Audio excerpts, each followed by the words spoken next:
Good morning, everyone. We're going to start a minute early just so I can unkink all the kinks. I still don't have a working PC panel, which means that we are kind of stuck with one view. It's a little bit more difficult for me to switch around, so hopefully we don't get any people invading. We'll give it a little bit of time before we actually get started, but thanks for joining early for those of you that did. And I guess, hooray, we're at 10,000, which, brings us up from D level to C level in my mind. Ways to go until we get to B. How's the audio sound for everyone?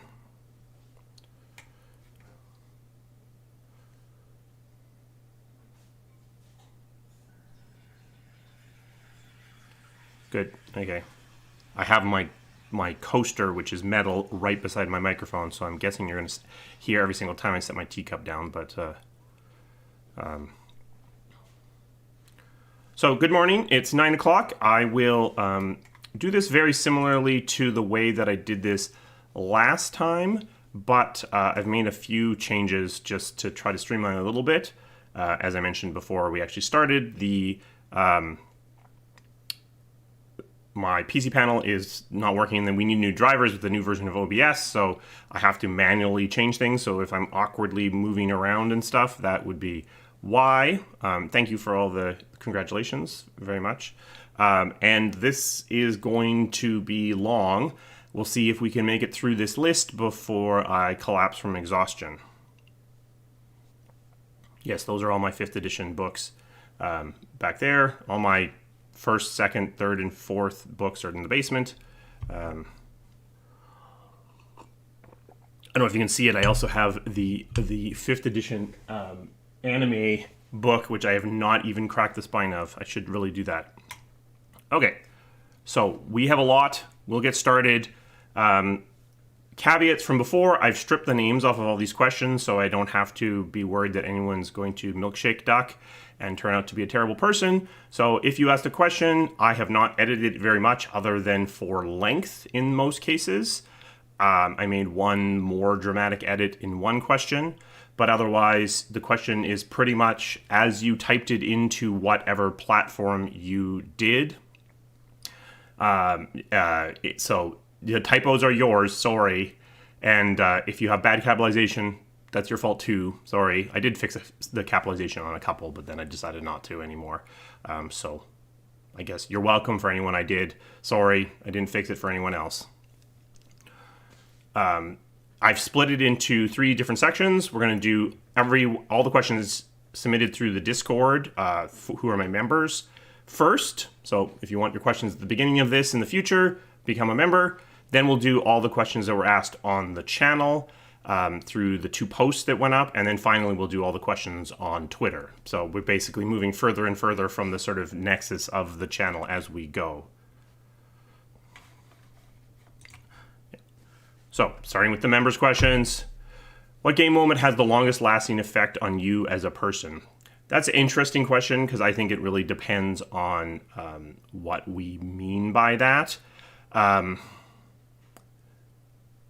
one that I probably think about that comes up from a sort of emotional perspective is probably Anders in Dragon Age 2. I think because there's, the feeling of striking out against a world that isn't listening to, that is suppressing you. I think there's something powerful there. I've certainly had a lot more technical. I would say I've had more game moments that had a long-lasting technical impact on me than upon me from an emotional perspective. I've talked about this in passing in a lot of videos, but I'm someone who does a lot of synthesis. So meaning that I take a lot of sources and combine them into my thinking and the way that I interact with things. One of the consequences of that is often I don't necessarily remember the source for what is having an impact on me, which can be kind of dangerous because it means that you have to be careful of what goes in because it is impacting what comes out, which is, I think, true of all of us, but just something that I am consciously aware of. But it does also mean that questions like this can be very difficult for me to answer because I don't always know what is actually impacting me, because I may not actually remember the moment. I just might have integrated the effect.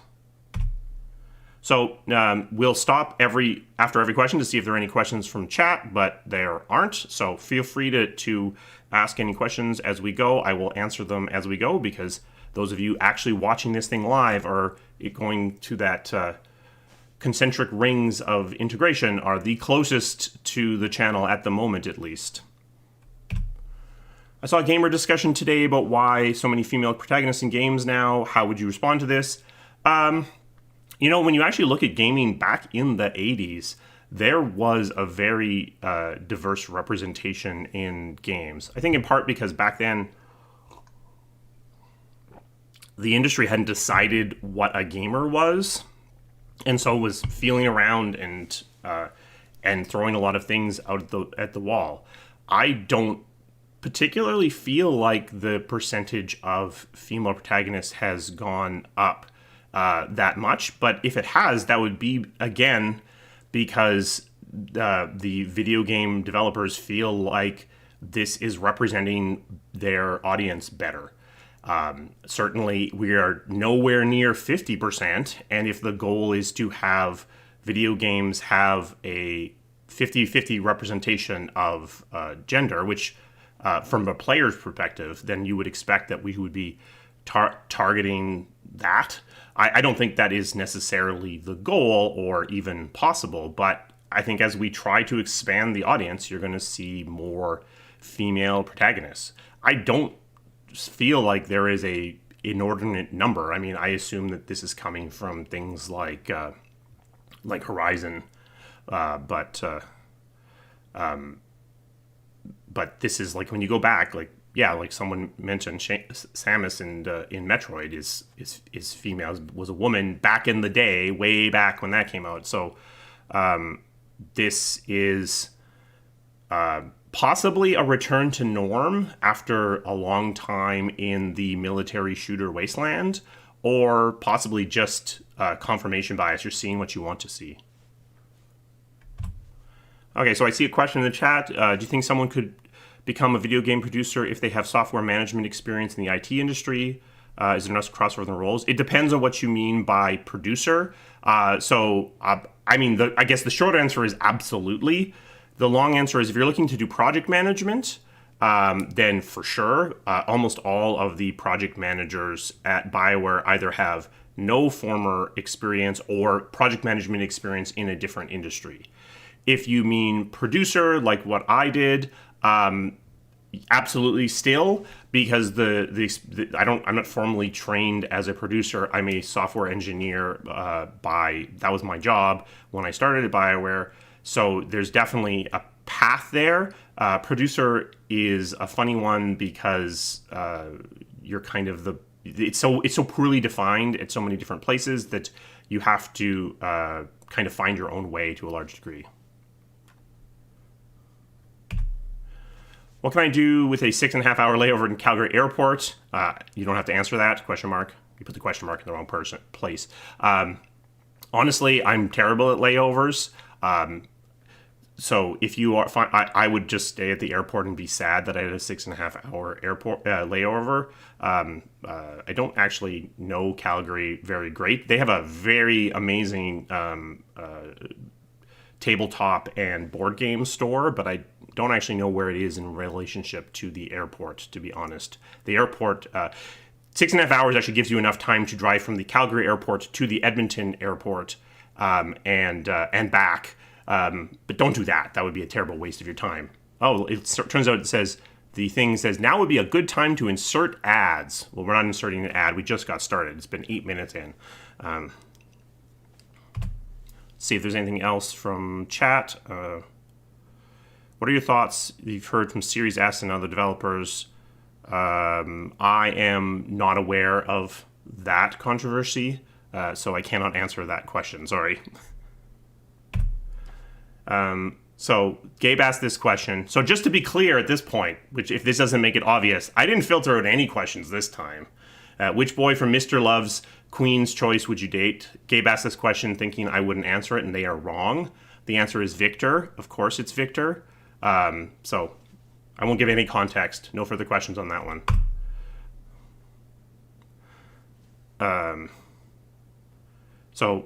Did I take any training or courses about how I function as a person? I did get one media training when I was on Sonic. The feedback that he gave me was actually really good. So I give a presentation on Sonic the Dark Brotherhood, and at the end, he basically gave me this feedback. You talked for 5 minutes about a video game. You didn't say the word fun even once. What's that about? I think that's actually a really interesting observation and a problem that the video game industry continues to tackle. For some reason, we seem to be afraid to say, our game is fun, you should play it. But no, I haven't had any particularly formal training. I've had some events in my life that had impact upon my personality, but no formal training.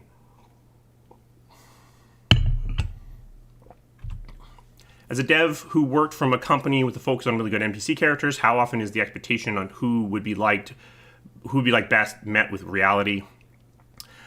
So there's actually a kind of an easy way to be right on this one. The first 3 people you meet in a Dragon Age are the ones that are going to be most engaged with. So you can make it, if all you want to know is who's going to be most engaged with, it's literally the people that fill out your party first. Otherwise, I think that we often get surprised by who is actually popular. But, you know, it's not always wrong. So I would say right some of the times, wrong some of the times.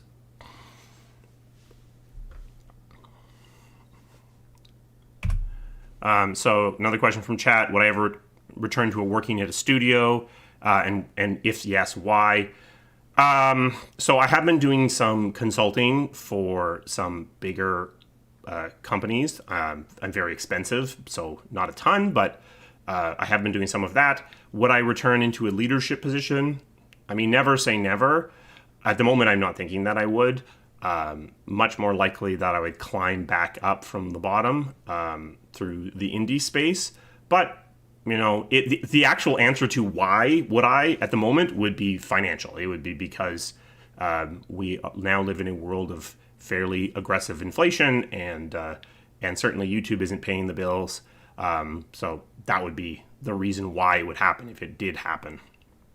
Oh, I guess I am going to have to answer a question about Mr. Love's Queen's Choice. Mr. Love's Queen's Choice is a mobile dating sim, I guess. I don't know what it is. It's a random collection of mini games and micro games that I accidentally installed because Gabe was sending me an RPG, and I saw this because it was an ad, and I installed it. I guess I accidentally is wrong. I was encouraged by its bizarro ad to install it, and then Gabe and I played it for about 6 months or a year. I wouldn't necessarily encourage that. It's not good. It's weird. It's from China, and it is very it is very free to play, if that means something. I sort of shifted that one. Barely fits on screen. What features in modern games do you think that are insisted on by the designers, marketing, etc., that have players, most part, don't care a flying flip about?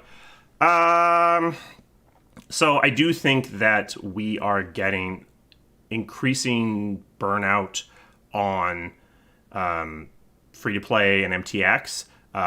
The money being made by these games would call me a liar on that one, but I do think that we are starting to see the cracks show in that space. Otherwise, I mean, like I've talked about table stakes features in the past.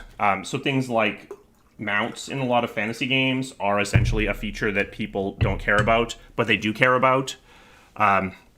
Live service is definitely something that gets pushed for single player games that isn't necessarily live service is definitely something that's pushed for games that don't necessarily deserve it or want it or need it. So probably that one. Oh, so almost calling up the top there. What is your most cherished memory of your time on Dragon Age? For me, it's always about the game starting to come together after alpha, because that's the point at which you feel like the knobs and levers that you've been pulling on frantically for the last who knows how long start to actually appear to be connected to something, and you're actually starting the process of the game coming together. So that's where Dragon Age is right now. So hopefully they are similarly enjoying this a little bit more. It's also the time where the things can get really tough. So so it's kind of both the worst and best time. One thing I will say is, just in case you're worried that your question is going to scroll off the top, is we do have Super Chat. So if you want your question to definitely be seen, then I would recommend, putting some money in there, because then it will go to the top of the list and stay there for a while. But you don't have to. I have to probably do this. What does the old Game Device channel logo represent? The 50, 30, 20 proportions and the colors. So put this in here. As you see, I've changed it to the high T and the high C logo. It literally didn't mean anything. I wanted something that I could animate, and not being an animator or an artist of any skill at all, it was basically geometric and something that I could figure out how to animate. So as I said in the Discord, I will answer this, but it's not a very satisfying answer. Is cake really a lie? The cake is really a lie, unfortunately, and we should all stay angry about it. Is that still a thing that you can? Is that something that everyone still understands? Okay, I'm going to quickly. They really are scrolling off the top now. I'm going to just quickly answer a couple here. Do you have any regrets about your time in BioWare and Dragon Age in terms of how the franchise has turned out? So a lot of times with Dragon Age, I feel like, as I've been thinking my way through Anthem to try to get ready to do the memories and lessons there, and it makes me reevaluate Dragon Age as well. To a large degree with Dragon Age, I actually feel like Dragon Age is on its best possible path, that the things that happened are the things that needed to happen, and there wasn't necessarily a better path. I don't have that same feeling with Anthem, but that is where my mind is with Dragon Age. So as a result, I don't really have regrets. I have regrets potentially more about, the consequences on the team at certain times, but largely no. Can you hire me as a life coach? I mean, I do actually do consulting. My rates are really high. If you're in a high position at a AAA company, you can probably guess what my rates are. If you don't, they're high. I won't say them here. Obviously, so yeah, sure. You want a life coach? I will be your life coach. But my rates, you may not like my rates.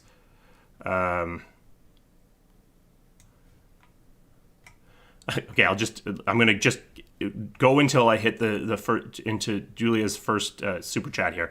So if High T on the High C takes off, and a couple of years from now you're being handed a big bag of money to make it happen, what role do you see for yourself? I mean, that seems unlikely, but probably something more like what a creative EP is at smaller studios. So both creative director and EP sort of rolled up into one, probably. Not in a position where I'd be thinking, I want to be studio head and give the creative away. Certainly, that could happen in the future, but that's not where my mind is at the moment. What RPG design or gameplay content has been a standout for you in terms of how you personally view defining the genre? Any recommendations for tabletop players entering design as a hobby? So for tabletop entering design, I would say don't just play D&D. I talked about all my other editions of D&D in the basement. There's just as much stuff from other systems as well. So look at some other things. Think about how you are going to tell story, because the more you can integrate it into the gameplay, the better. Again, I don't know that I have something that is a huge standout because of the way that... Actually, no, I do think I have a huge standout on this one. So CD Projekt does play one truly brilliant trick in their games, and it is a trick. What they often do is... I've talked about campfires in the dark, but so hopefully this answer doesn't take 45 minutes. But in a BioWare game, what often happens is you make a choice, and then at some later date, the game will react to that choice. And you may have forgotten about that decision because it was something you did 20 hours ago, probably not that long, but 3 or 4 hours ago. And now the game is reacting to it, and you don't necessarily even realize that this is the consequence of the choice you made. Even the choice between the mages and the Templars in Inquisition, which affects what happens at the fall of Haven, is a choice you made, and a lot of people didn't realize that was a consequence of their choice. What CD Projekt does is when you make a choice, they often have a reaction immediately that is obviously a consequence of that choice. And later, when they react to that choice, they actually have a person essentially come out and say, I'm reacting to your choice. And heavy-handed, but immensely effective. And I think that in RPG development, in storytelling, we can get obsessed with subtlety, and sometimes subtlety isn't the way to go. So, yeah, don't be so clever. Sometimes just bonk the head on the person on the head with the thing you want them to be feeling. What do you guys think about FromSoft's philosophy of prohibiting player-chosen saves? So I love that, honestly, because I think it makes the consequences of your actions and your decisions more consequential. I've actually always kind of wanted to do it. Pokemon used to do it too. And it made you go forward. It made you move forward. My actual preference would be to have something like Pokemon where dying isn't endgame, and have 0 save games, or just essentially the current state as a save game. But I've always been scared because I've never worked on a game which didn't have at least one problem that escaped into the wild where you needed to go to an earlier save to get around it. So going to one or a very small number of saves reduces your resiliency. So I love it as a design choice, but I'm kind of chicken to do it. Okay, now I'm gonna stop there and then go to the next one from... Okay, what is the number one advice you would give someone wanting to enter the industry? I've given this advice before. I gave it in the how to get a job, but number one advice for any discipline is make something. Make a game, make something that goes in a game, a mod or something. That is the number one thing that I would give to anybody. Finish it as well. So I guess that's 2 for 1. Make something and actually finish it, because that is a surprisingly rare attribute for a lot of applicants. So that stands you out from the crowd. But then the rest of the advice is going to be very dependent on what genre, what discipline you want to enter in. If you are an artist, portfolio is going to win the day. If you are a programmer, it does still matter what education you have. I don't know if that will be true in 5 years, but it does still matter. Okay, would you recommend a beginning dev start learning any particular engine, Unity versus Godot, jump straight in? It depends on what your goals are for engine. If you just want to play around, I would start with Unreal, probably. I didn't find it that much worse than Unity, to be honest, but I probably wouldn't start with Unreal. I'd say pick something that's used. Unless you're someone that needs to learn, if you cannot learn through any other way other than doing it, then start with something really easy, even something like RPG Maker. And then make something with that, and then move on and go from there. But if you're going to try to get somewhere, pick something that you might be able to make an actual game that's shipping with. So Unity is probably the way that I would start, probably.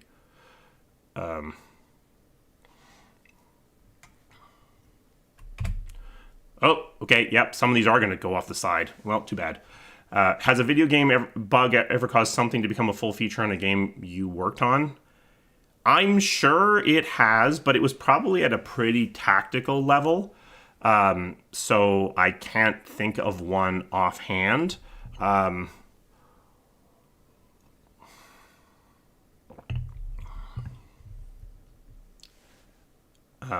tempted to say pause and play was that, but I don't think that's actually true.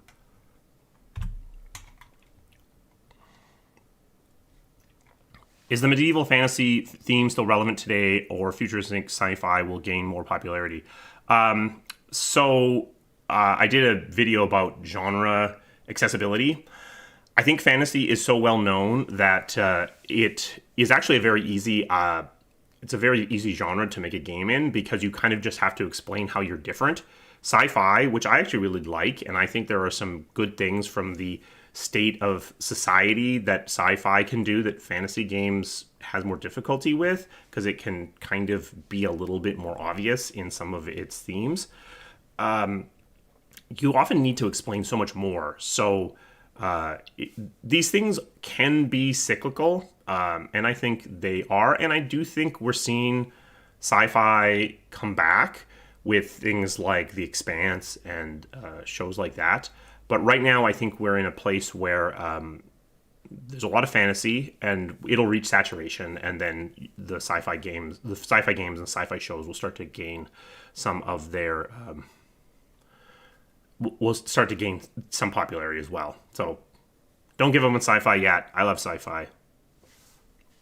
How far off am I from the front here? I think I'm okay. As game engines evolve and become more accessible, would you say fully voiced, acted, cinematic-filled RPGs are more feasible for smaller indie teams, 20, 30 people develop, or does it only appear to be within reach? I would say that at the moment, it only appears to be within reach.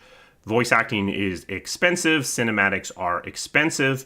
But I do think it's getting closer because AAA is pricing itself out of existence to some degree. Well, there's a question later that we'll talk about that a little bit more. But yeah, right now you probably could make a top-down RPG, sort of in the Baldur's Gate style, for 20 to 30 people, pretty much for sure, including cinematics in that style. But to get something that's going to be 3D, voice acted, all of that stuff, that's still pretty iffy. But, I think as the tools continue to get better, things are going to continue to become more accessible.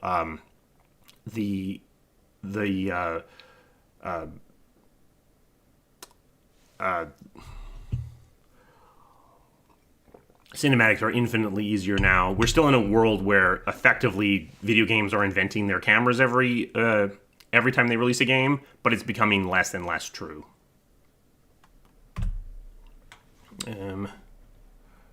Any words of wisdom? I mean, I guess listen to this whole thing. It's full of words of wisdom. Do you know of any changes to the control scheme for Dreadwolf compared to the Inquisition? I am not aware of anything. I'm sure there will be changes, for sure. Are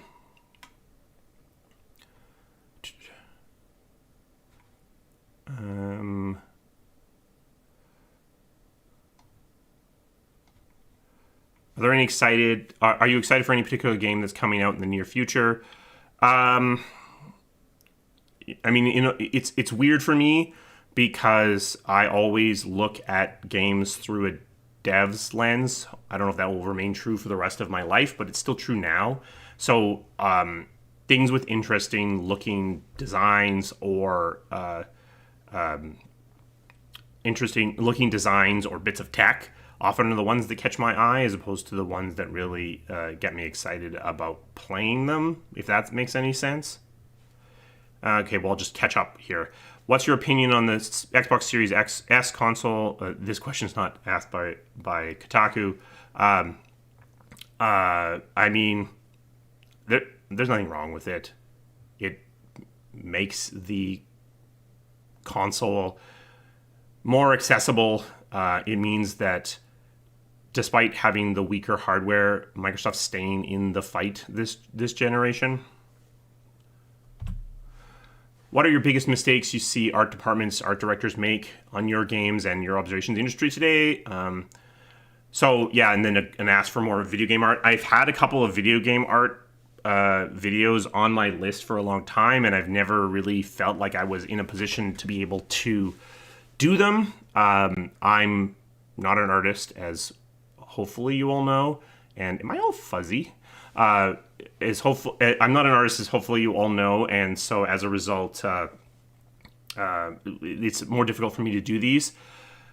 Something that often happens from an art direction perspective is what I've heard called art direction by video card, which effectively means your game looks like the most realistic thing that the video card is capable of doing. And if they just added volumetric fog, your game is full of volumetric fog. The problem with doing that is that's not a decision. You aren't actually making your game look like something. So I guess my number one mistake that I would say is not choosing to make your game look like something. Make it look like something. That's the number one thing you can do, because you want the screenshots on Kotaku to actually look like your game, not like something generic and people can't identify it. Otherwise, what's the point? When Neverwinter Nights 2 got handed to Obsidian and BG2 went to Larian, how did it feel to see BioWare properties you nurtured sent off to another studio? So for me, I actually felt that probably, even though I didn't work on it, I felt that the most probably with KOTOR 2, because I felt like it was something that had been so important within BioWare's development. Neverwinter Nights was around for so long and got so many expansions and so much support after launch that I think we were all pretty much, we'd already said goodbye to that game a long time before it got picked up. Even more so with BG3. I hadn't thought about Baldur's Gate as a dev for years, probably a decade before it got announced again. So nice to see it being developed. It's not I don't really think that it's really hurt.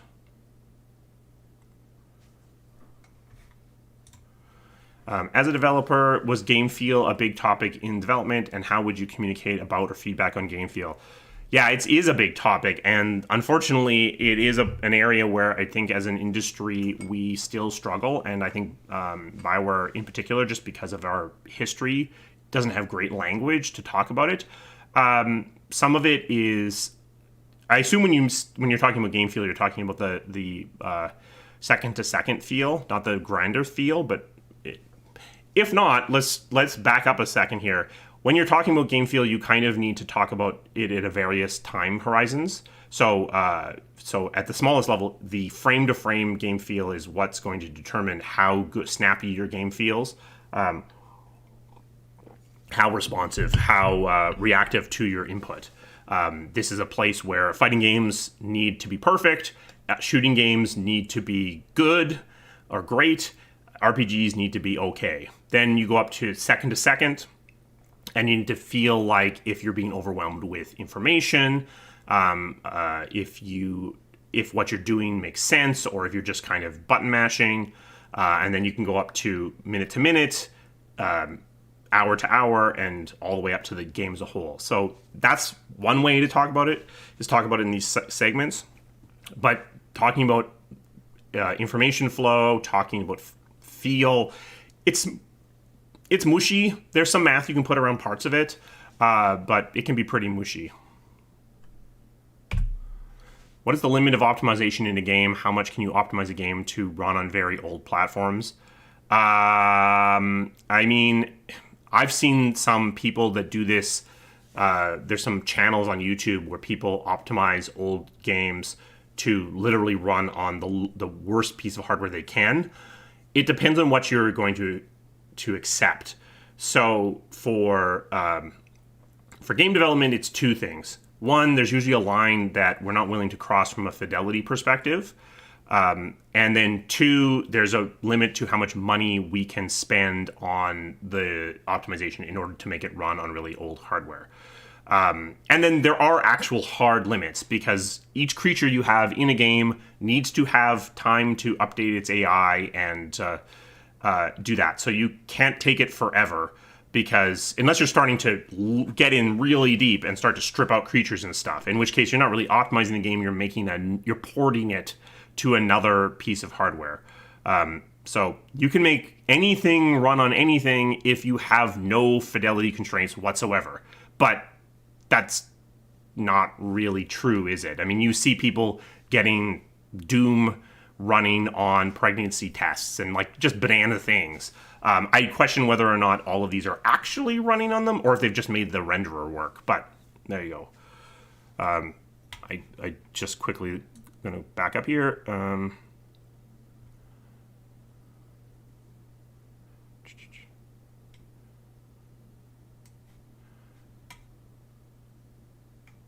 Many claim that as graphics and gameplay in games improve, plot and characters become more shallow.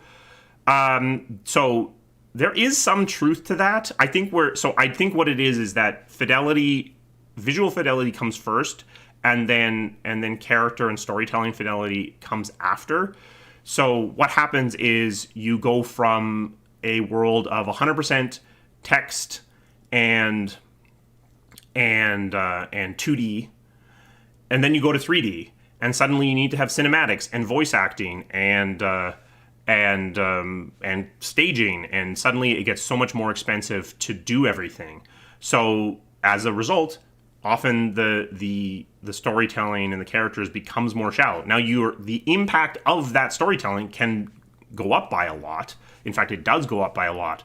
But what you're able to do, the amount of branching you can do, goes down a lot. But then budgets go up and tools improve, and it starts to catch up. And then another fidelity step happens, and it sort of happens again. So I think there's truth to this, but I do think that it is something that gets better over time and then gets worse and then gets better again. I see. I see why we keep getting this Series S, is people think it's holding back the next generation of games. I mean, honestly, what I would argue is if you want 60 frames per second, you want the Series S to hold out for as long as possible. Because one thing the Series S does is it means you have to have a version that runs on the Series S, and that version that runs on the Series S can probably run at 60 frames per second on the X and the PS5. So if frame rate is what you care about, you should want the Series S to hold on for as long as it can.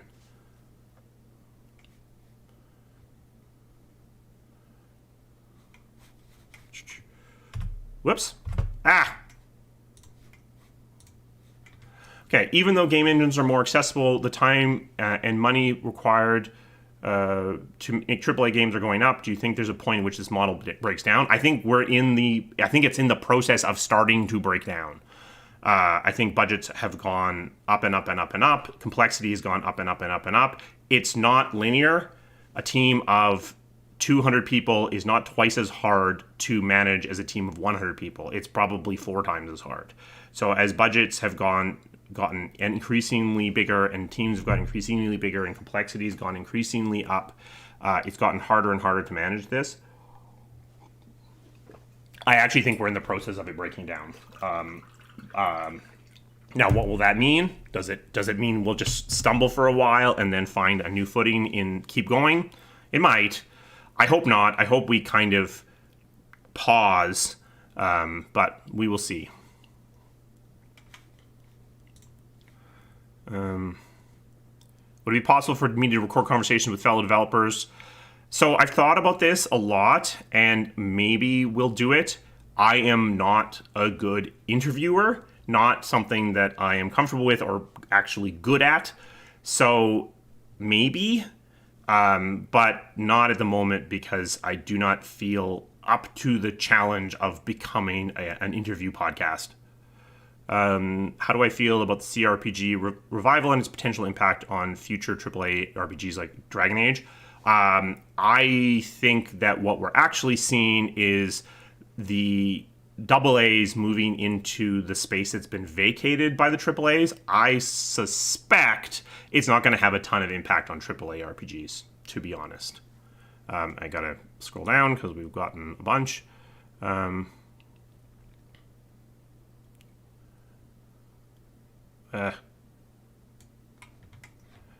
mean, interviewing Mike wouldn't be an interview. That would be exactly what you said. Me and Mike drinking margaritas and providing salt. What's the favorite game I've worked on? So different answer every time I answer this question, but I usually give this answer. The team that probably was the most fun was the Sonic team. The project I'm most proud of is probably Dragon Age 2 because it was essentially an impossible game done in an impossible timeline. The game I'm most happy with is Dragon Age Inquisition. So there you go. Where do I see the future of AI going? For example, creating original artwork or writing, not just procedural generation. Yeah, so I actually think that we might start to see this start to happen. You can see the bots that make concept art, make art, are making stuff that is pretty good 60% of the time. I've tried to make it spit out things and failed miserably, but sometimes you get something. So 10 years from now, maybe. And I actually think that the thing to be worried about isn't that these AI bots will be as good as a human doing it, is that the AI bots will be good enough. And what happens when they're good enough is suddenly the corporations see that they can generate 100 times as much content for 1/100th the price, and they'll just flood the market with tons of stuff that makes enough money because it costs almost nothing to make, and the human creators get drowned out in the noise. That's what I would actually be worried about. Not that we are imminently going to have robots making plots or levels that are as good as human ones, only that they might start making things that are good enough. Do I play D&D? Yes, I definitely play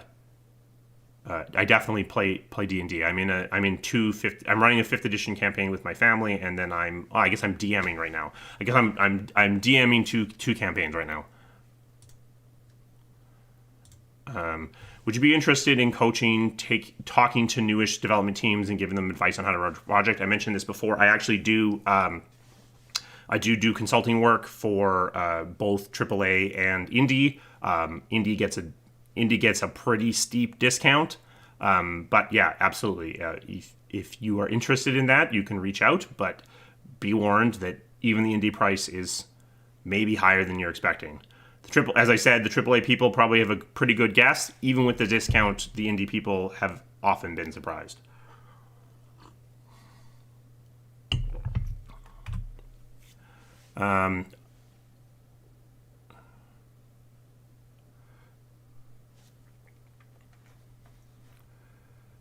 Do I play any other tabletop RPGs like Blades in the Dark? I have Blades in the Dark right here. It's literally like, I'm not playing it right now, but I do have it.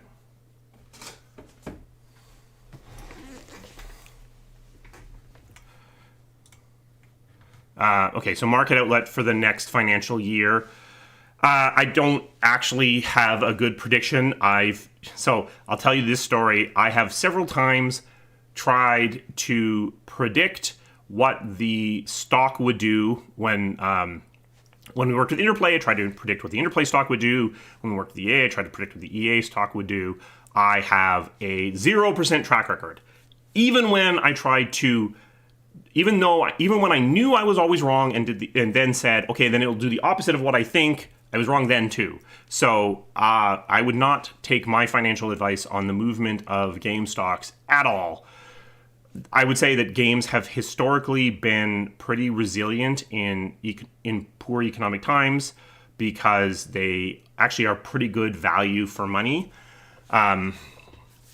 It'll be interesting to see how free-to-play models and MTX fit into that. I actually suspect they'll actually probably do pretty well because even though you might end up spending more money, spending $2 at one go feels less bad. So we'll see.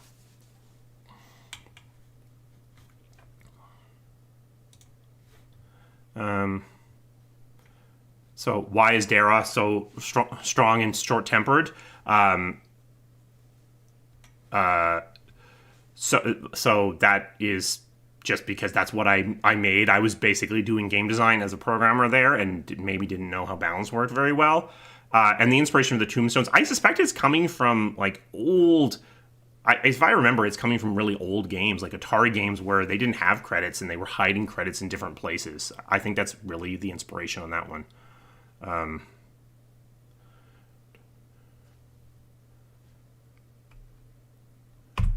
Given the current year's releases, games of what genre? Oh yeah, what genres would I not want to try to make now, and why? So I mean, honestly, my entire development history has been on RPGs and RPG adjacent games. Even Anthem is an RPG adjacent game. I wouldn't want to honestly make a looter shooter because I think that's a very competitive space and requires a very specific kind of dev philosophy, which I'm not sure that I'm actually well equipped to lead. See Anthem. But right now, I wouldn't want to be starting. I wouldn't want to be starting a studio that was making MMOs right now. I know RPGs. RPGs are basically about the most expensive games you could make, but honestly, genres never die anymore. If you can make something good and you can make it with an appropriate budget, anything can succeed. Whoops. Clicked in the wrong place. I missed some questions, so if I didn't answer you might have to ask it again. Does 10K feel good or not enough or as expected? So I don't. It feels like kind of an arbitrary number to me to a large degree, but I have kind of mentally divided up YouTube into tiers that look an awful lot like the ones that YouTube looks like. Below 10,000, you're basically, below 1,000, you're basically someone just doing it, posting your vacation videos. 1,000 to 10,000, it's a hobby that makes you some money. 10,000 to 100,000 is that transitional period. You're not doing this as a job in most cases, but it's the point at which it's starting to become a bigger deal. 100,000 to 1,000,000 is where people are pretty much doing this full time, and this is a big deal. Beyond 1,000,000 is sort of the getting into the S tier people, where they are having big staffs and are very influential on the internet. Not very influential on the internet. I keep doing that. Okay. Do I feel related? Do I feel like I'm a YouTuber now, or is it just like a side project? So summer was a big distraction because the kids were home.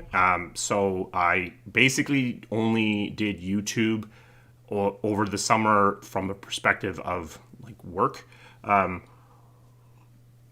don't see myself as a YouTuber as of yet. But I am spending more time on it than I am on other things. I have to get back into Unreal and start working on high T and high Cs again.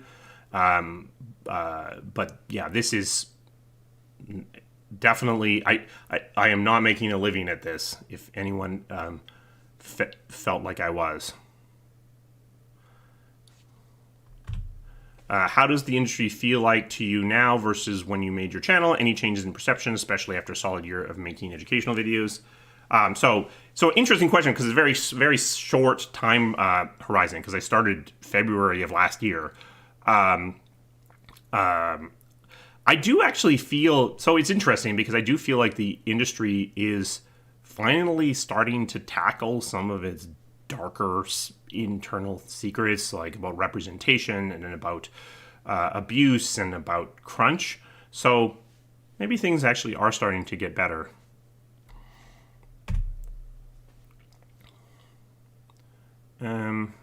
Yeah, I know the words are covering my face, but at least you can see the questions.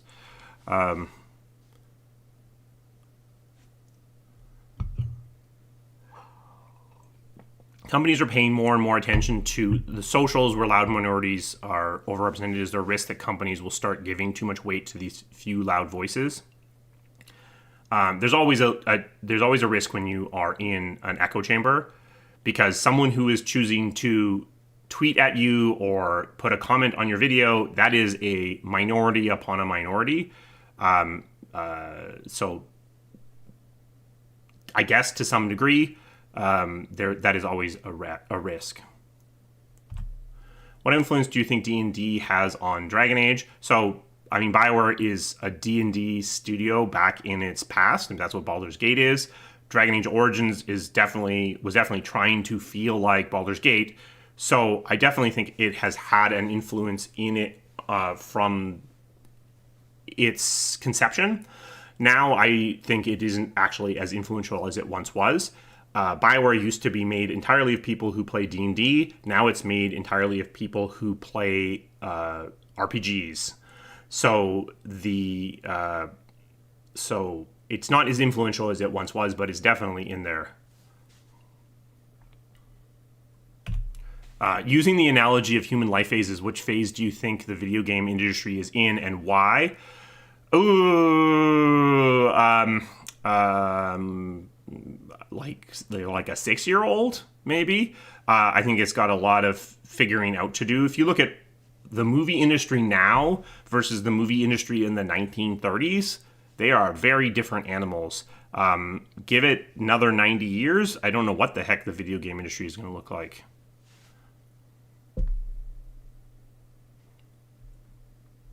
Okay, so is liberal politics really plaguing video game companies, or is it just paranoia by conservative political groups? It is absolutely paranoia by political conservative groups. There are most video games are pro status quo, and that is a very fundamental conservative belief, which is that, you know, things should remain largely as they are.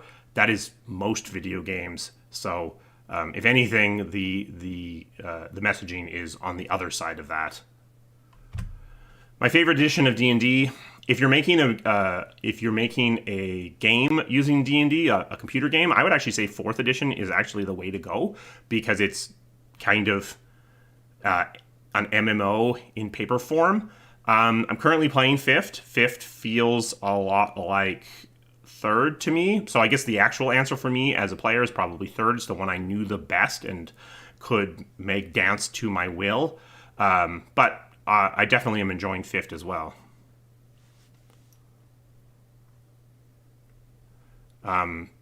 So spinning off an earlier question, are there any videos you made early on that you think need an update? I'm going to go back through some of my videos and update them. All the memories and lessons that don't have gameplay footage will get remade. And I've already made this, but I've made a remaster of the early decisions video because I think it's such an important video.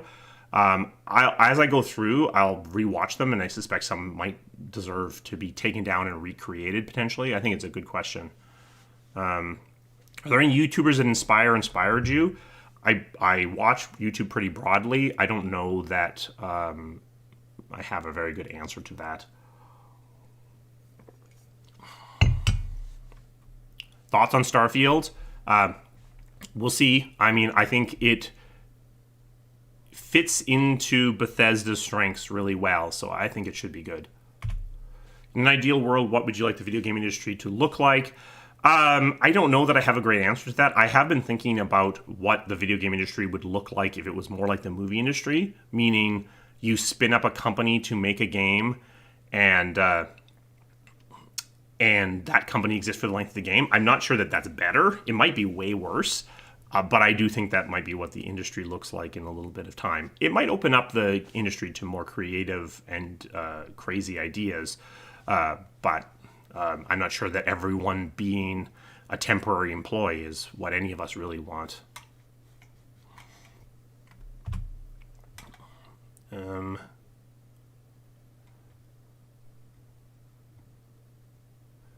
When can we expect to see an update on High T and the High Seas? Yeah, so like I said, kind of fell off my plate over the summer. I was putting some thoughts towards actually building the proper pitch deck. Hopefully we will get... Sorry, let me check my calendar. I think we're probably early next year at this point, but I haven't even really opened up Unreal since May. So definitely fell off the plate, which isn't great. So with the revival of Paragon after its cancellation, does this open the door games like Anthem to return? EA is a risk-averse company. They would never, well, okay, maybe never say never, but I would be very surprised if they were to ever allow something that they made to be controlled outside of their walls. Because the worry that the executive who agreed to that would be is that they give it to someone else, it turns into a massive success, and then people are asked, they're going to ask him why he let that go. So rather than let that happen, even though EA would make money in such an occurrence, often what happens is things just don't get approved because no one will question why the thing died as opposed to question why the thing succeeded outside of their watch. So probably not. I'd like to hear what I think about the best and worst impact social media's had on gaming industry. My adult life game BG1, and now you need an internet for everything. So there's kind of two questions here. So the internet has, I think the best positive thing the internet has done is it allowed for developers to understand what their players are actually doing in a way they couldn't do in the past. And also fix the game after launch when those things are massively disconnected. Probably the worst thing the internet has done is to allow the game to be fixed after it was launched and allow games to ship in a half-done state. So, you know, both the best thing and the worst thing are the same thing. Social media, it's opened up a discourse in a way that it wasn't really open in the past, which is good, I think. Overall, it's mostly good. But like we talked about a little bit earlier, it can result in an echo chamber. You do have conversations with your most vehement fans and your most outspoken community members, which is useful to have, but it can be hard to separate that conversation from everyone believes this, because everyone you're talking to believes it doesn't mean everyone believes it. Most people who play your game, if you're a AAA game at least, will never interact with you, do not know who you are, and frankly don't care. So I think the parasocial relationship is probably the biggest negative. And I would actually argue that it's two weird parasocial relationships. So there are the fans who think they have a relationship with the developers, which they basically don't. And also the developers who think they have a relationship with the whole of the community, which they absolutely don't.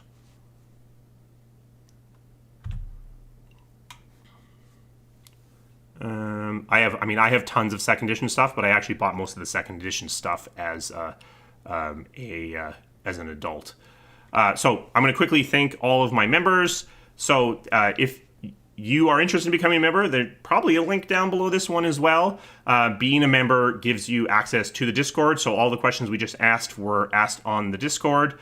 If you are the top 2 tiers, you get your names in the credits, like so, for the top tier, and then the second tier gets them like this. So if you are interested in becoming a member, there is a link to that below in the description. Okay, so now we're going to move on to questions from the channel asked on the community page. I put 2 posts up. Probably need to give myself a bit more space, but that's fine. Why the concept of violence, gore, and death in games is more accepted in our society and is seen in 70-80% games, and more than romance and nudity. I mean, there's 2 answers. There's a very Puritan view of sex in the West, and that is everywhere. It's in our media as well. But the actual answer for games, probably more than that, is that combat is sort of easier to translate. It's easier to put rules around. It's easier to make mechanical in a way that's interesting and fun. It's not that you can't do it for other things. It's just that it hasn't always been done successfully. So I think the actual answer for games and why games have been so combat focused is because combat's kind of the easiest thing to do, to be honest.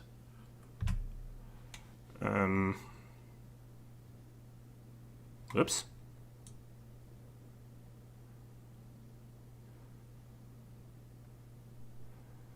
Future of games as a service model, they make a ton of money, and they will probably continue to make a ton of money. While I prefer true sequels and quick iteration and games with tighter timelines and not these really long tails, those long tails make a lot of money and they look great to the investor because they're a revenue stream as opposed to this punctuated moment of a ton of money coming in and then nothing for 2 years and then a ton of money coming in. So the big publishers love them.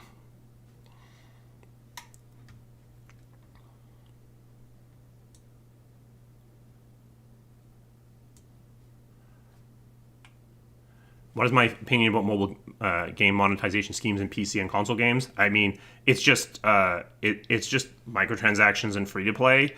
I know they came in for mobile first. I wouldn't actually call them mobile monetization schemes. FIFA makes a boatload of money through FIFA Ultimate Team. I personally feel like it is doomed to eventually collapse because I don't have good data here, but here's my anecdotal. The first mobile game I played that was free to play, I think I spent $80 on it because I thought, I'm going to play this forever. It's worth the money. And then I quit within a couple of months of spending all that money. Next game, I was like, okay, right, I'm not going to play this very long. I'll spend even less money. $20 I think I spent. And I quit that even faster. Now I might put $1 into maybe every 10th game, but I basically don't spend it all. And I actually think that story is going to start playing out with more and more people. So what you're going to end up having is more and more people who spend little to no money. It will become more and more concentrated in the whales, and at some point, those of us who are playing these games for free will realize that we are content and reject that to some degree. That's my feeling, that eventually it's going to become unsustainable and something else will have to come along. But hasn't happened yet, and it's been around for a while yet, so I wouldn't place any bets upon the timing of that one. Oops.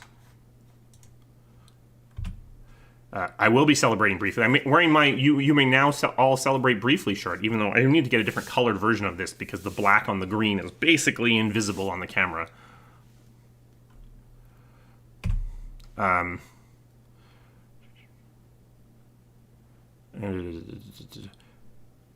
What languages do I speak? I speak English and used to speak French. I don't think I qualify as speaking French any longer. Should games be bolder in discussing controversial topics? Seems to me oftentimes they shy away from such topics out of fear of negative reactions and bad publicity. I think if you include gaming as an entirety, I don't think it's shying away. I think in much the same way that movies, in the indie movies, tackle topics that mainstream movies aren't willing to do. I think it's actually the same with gaming as well. But I do think that, for example, Mass Effect Andromeda tells the least interesting of the possible versions of that story of a bunch of people fleeing the Milky Way galaxy from an invasion of people. So yes, I mean, my answer is yes, but I do think that that's always going to be the case when you have lots and lots of money going around. There's going to be a risk aversion that comes with that. At what point in development is the script outline written, and how does that interact with level design? So that is so dependent on the video game, the studio in question. Some companies write everything after the game is basically done, and writing is used to stitch everything together. Some companies do it the opposite, where all the writing is done, and then you build a game from there. BioWare is sort of in the middle of that. Would I please come back to BioWare? I mean, I would consult with them, same as I consult with other people, but that doesn't seem to be likely going to happen anytime soon. What kind of tea am I drinking today? This is an Assam. The estate is it's an Assam jinja, so jinja is the estate. I drink mostly unflavored teas, but if I'm drinking a flavored tea, I have a grapefruit gray, so it's an Earl Grey that's made with grapefruit oil instead of bergamot oil. Often if my throat is messed up, I'll drink that, but usually I drink an Assam of some sort.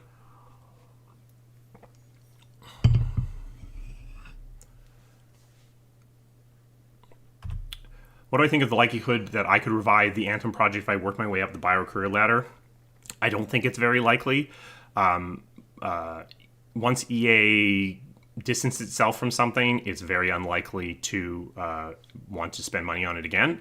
Anthem is in its current state right now because there's just not money for it. So unless you could figure out a way to make Anthem be in a studio by itself, I think it would be very difficult to figure out how to actually bring it back to life.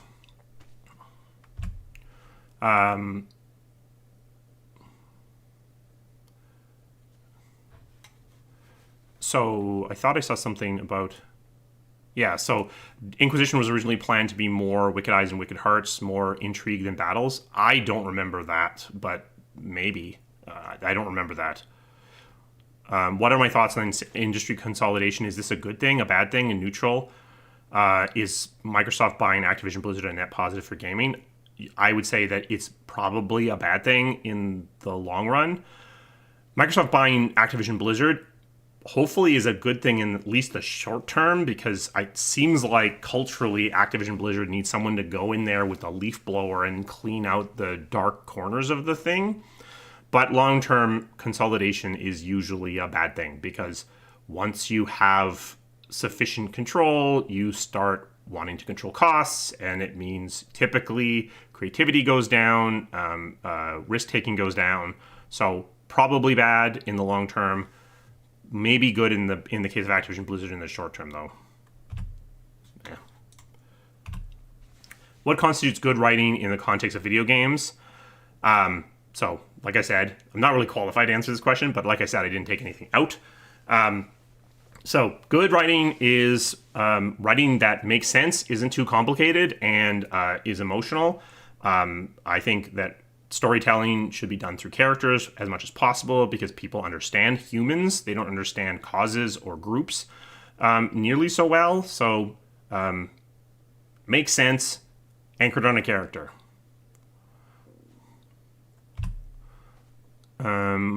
What do I think about having less AAA games released each year compared to 2010 when EA released tons of games? It's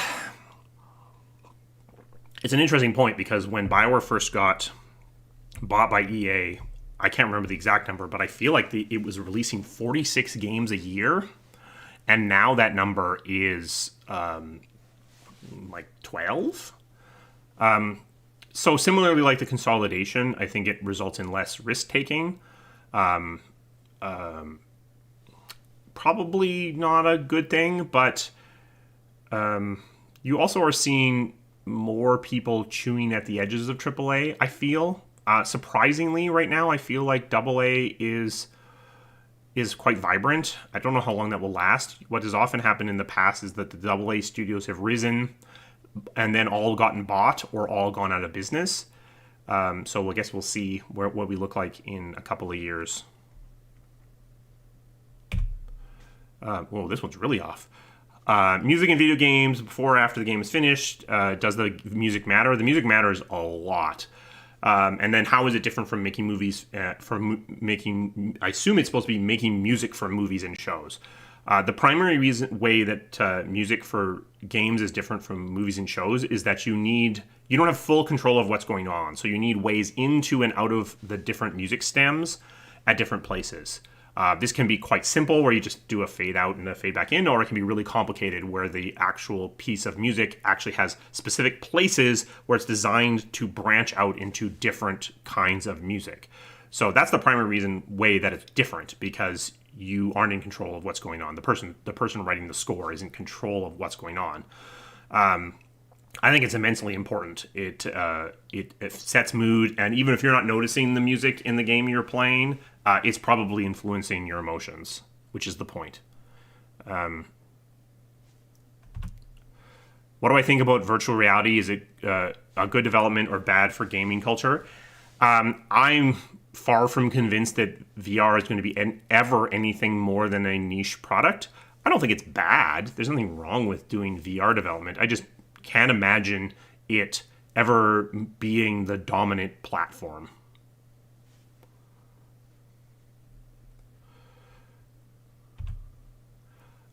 Is it true that some game studio companies are due to release games only to the new platforms are delaying their games on purpose, basically because of lack of hardware and stuff?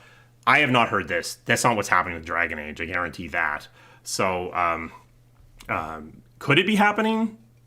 Maybe. But big public companies like money now. Even less money now, better than more money later. So I doubt it. I doubt this is true. It would be very surprising to me if any of the public companies were choosing to defer revenue from this fiscal year to next fiscal year just because they think they'll make more money next fiscal year. They very rarely have that long term of thinking. So I don't think so. I don't think this is true. But, I'm sure someone can find an example proving me wrong.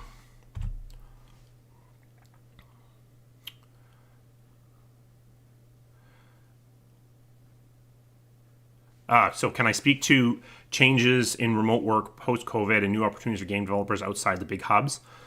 So right now it looks like most studios are allowing people to be hired from wherever and work remotely. I'm frankly worried about that. So 2 reasons. I don't think the industry is mature enough to know how to fully successfully manage a distributed team. Certainly a lot of my strategies involved almost like feeling the team and seeing what people were working on a second-to-second basis. You kind of can't do that over Zoom. The other thing that I'm really worried about is this. So Edmonton seems great because it's like you are basically in the same time zone as Vancouver or Montreal. I mean, it's 2 hours difference one direction, 1 hour difference the other. You can kind of work wherever. So why wouldn't they hire you? And right now that seems to be the case. My concern long term is that all of that thinking eventually leads to, yeah, but we can pay the guy in Edmonton less than we can pay the guy in Vancouver because cost of living is so much lower. But wait, we can pay the guy in St. Petersburg way less than the guy in Vancouver or Edmonton or wherever. So why don't we just move our development there and just make that guy work in the middle of the night in their time period? So right now is great. You can get hired by lots of places working remotely, but we haven't figured out what this is going to look like long term. I know that EA, I don't know if they've changed this, but EA 6 months ago was saying we're all going to go back to the office. And you're going to have to go back to the office, and that's going to be the goal. And we're going to support semi-remote work, but most people have got to go back to the office. That seems to be the case for most of these big publishers, but as other companies are more accommodating, that may not remain the case. But in a truly remote world, the question that you have to ask yourself is why someone is going to want to pay your salary if they could replace you with someone else, even someone worse than you, at some place where they're paid a third what you're paid.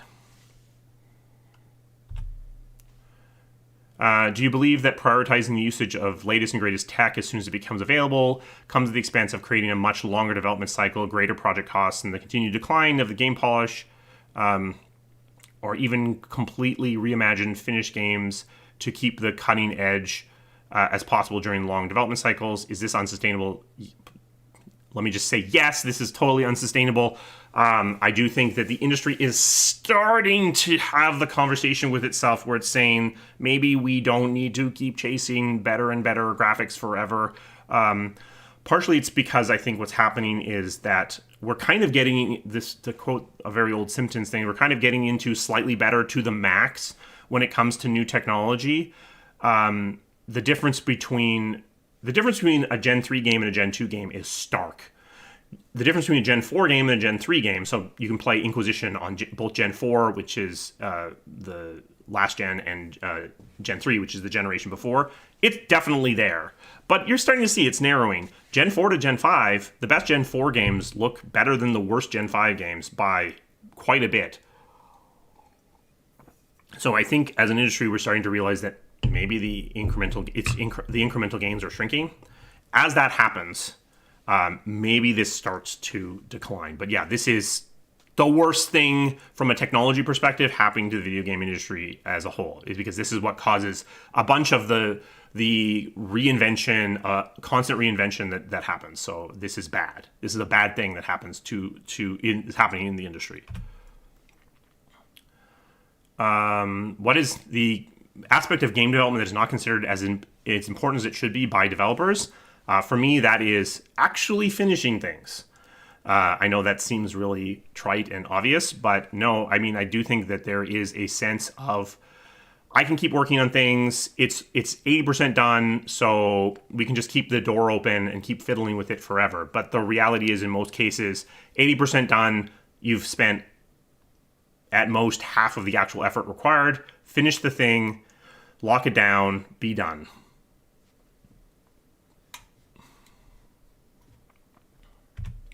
See, a lot of people speculate that leaks are usually marketing schemes by the developers themselves. Usually is incorrect. It's not usually done. Usually the leaks are leaks, either from focus tests or Microsoft putting stuff up too early, or GameSpot or Amazon leaks all the time. But it does happen. There are leaks that are done on purpose because they're testing waters. Not usually as a marketing scheme exactly, more to test waters with a deniable asset. So it happens, but it's definitely not. It's not most or usually. Is there anything you feel especially hopeful regarding the industry at the moment? So yeah, I do feel like as an industry we are tackling with some things around like the exploitation of labor and diversity. We are starting to have more grown-up conversations as an industry. But also I am worried about consolidation, like I said, because if the entire industry is only controlled by a couple of voices, then they set the narrative, and that's not great.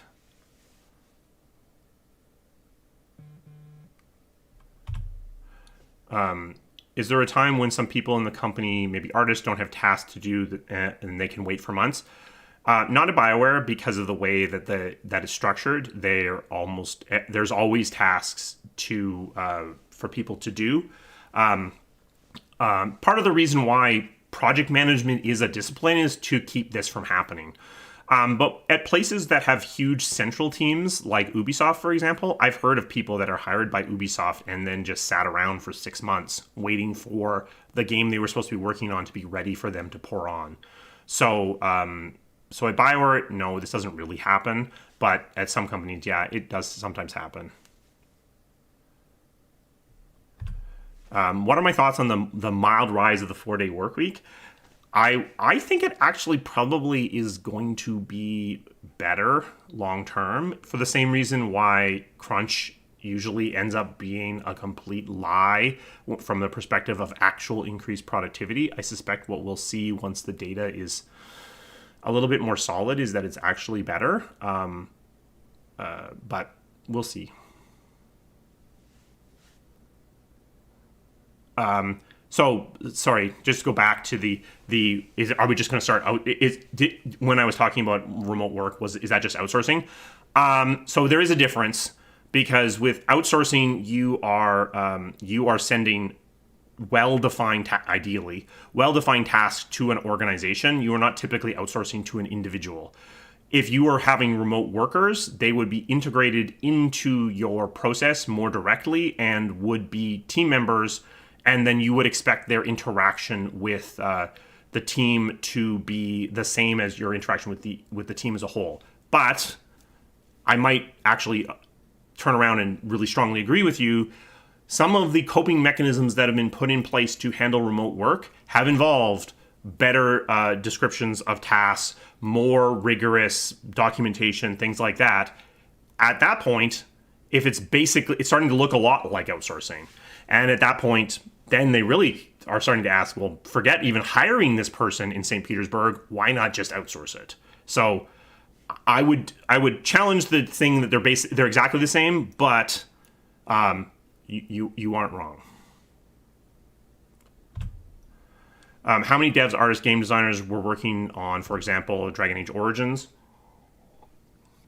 My company has 800 people, but only 30 to 40 devs for a client part. So that's a interesting number. Those two different.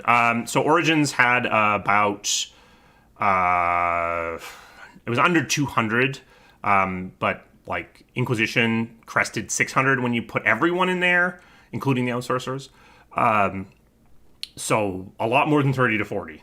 I don't even think Baldur's Gate 1 was... I feel like Baldur's Gate 1 was 65. So that's back in the late 90s.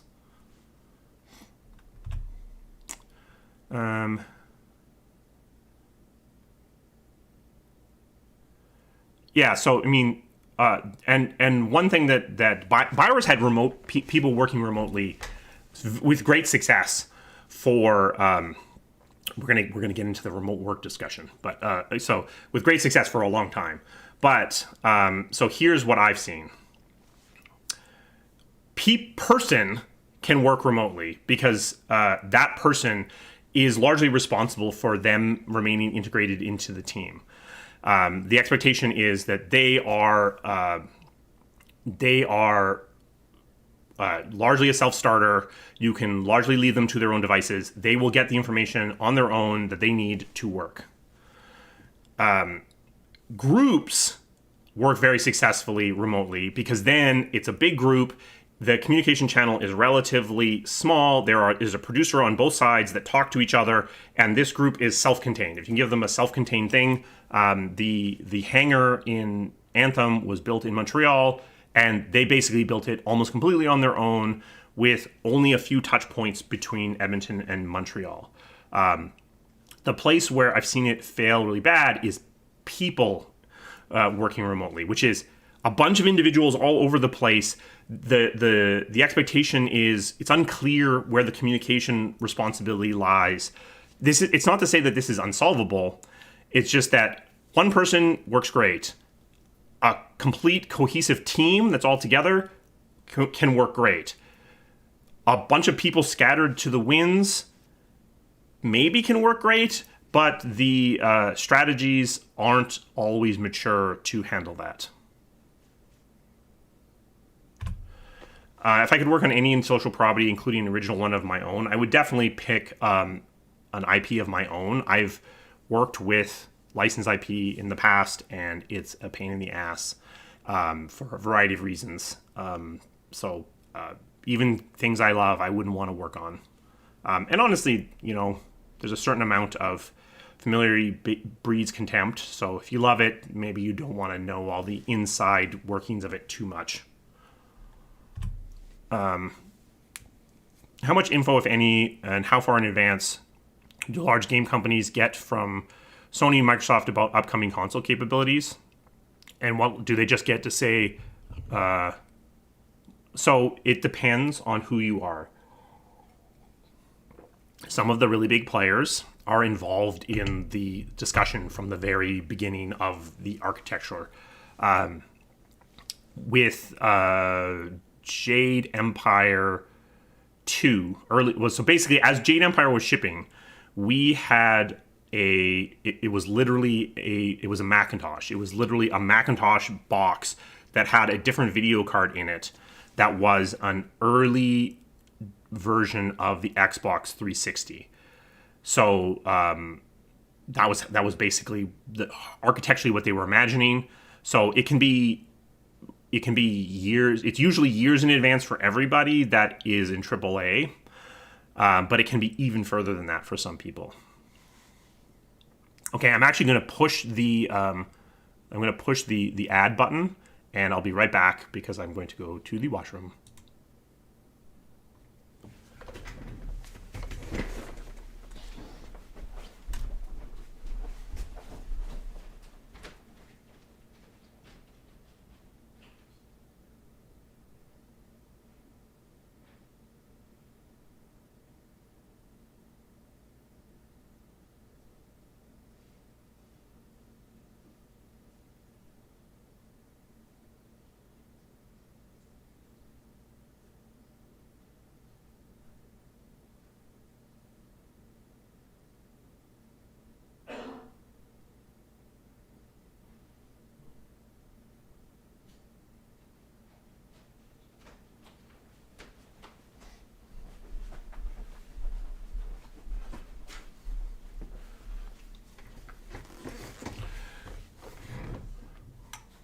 That didn't actually work? Okay, well, whatever.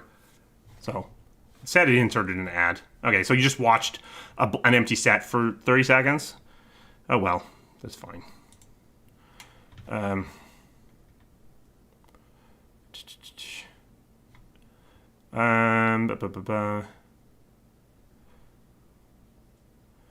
What is my opinion on canon endings? For example, do I think BioWare would have to solve the problem with multiple endings if they decide to bring back Shepard in ME4? I feel like yes. That being said, Dragon Age has kind of been a little loosey-goosey, especially in the linear stuff. You know, Alistair, who could be dead, is in some of the linear stuff. I don't love that, but I guess you kind of have to decide how close to the center you want everything to set, and farther away you get, I think the looser you can be. But I think you have to kind of at least care. Ugh, so long. There seems to be an agreement in the gaming community that older RPGs used to have more depth coming from the more varied and abundant dialogue options. As our AAA moving away from that format, as they move away from that format, what is back to driving the same level of depth and connection. So, I don't completely agree with this, but there is truth to this, and we talked about this a little bit before.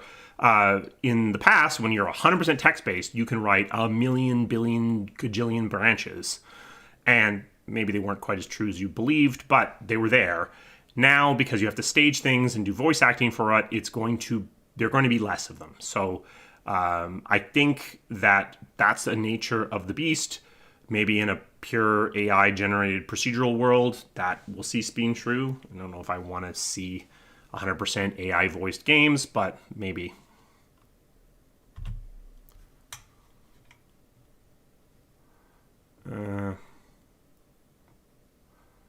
What is the craziest thing Luke has written?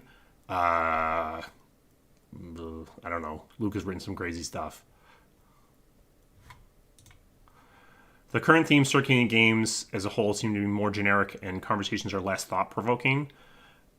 So fundamentally, I don't know that I agree with this. We talked about this a little bit before in terms of most of these conversations exist in indie, and they kind of always have. But, I mean, I guess I do feel that AAA does support the status quo more than maybe it should, and maybe doesn't bring things up to question.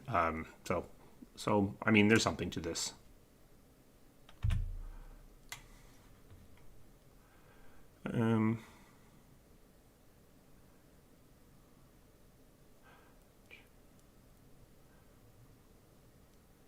Oh, what was next to the printer? So that's the VGA award for Dragon Age Origins.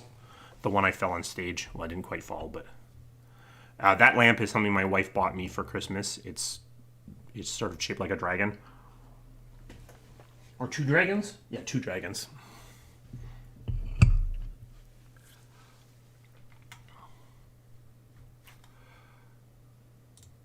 As someone who's been on the other side of development fence, what can we, gamers, fans, consumers, do to convince the industry to give us smaller, less impressive looking games that don't require grinding a bunch of people into the dust? So, I mean, you actually answer your own question, because the reality is games like GTA, which cost infinity dollars, make infinity dollars times 3. And so what you actually see is budgets kind of go like this as you approach AAA, but revenue actually tends to, that curve is actually steeper. So there is a certain amount of it seems like if you spend enough, you can kind of guarantee success almost. I don't think that's actually true, and certainly people haven't decided to just outspend GTA to try to prove that true. But the answer is basically they will go where your money is. And if the money starts getting spread across a bunch more indie as opposed to in the AAA space, then they will start making more smaller things. But if one style of indie just starts taking all of the money, then you'll just get super duper overcooked versions of that. So that's unfortunately the answer. What's my favorite character in Inquisition? Probably Cassandra. I started Inquisition to capture some footage from Memories and Lessons, though I had to recapture it because OBS was choking on 4K. And I think it's probably Cassandra. I mean, it's hard not to love Varric, just because Varric, no matter what, always got your back in both Dragon Age 2 and Inquisition.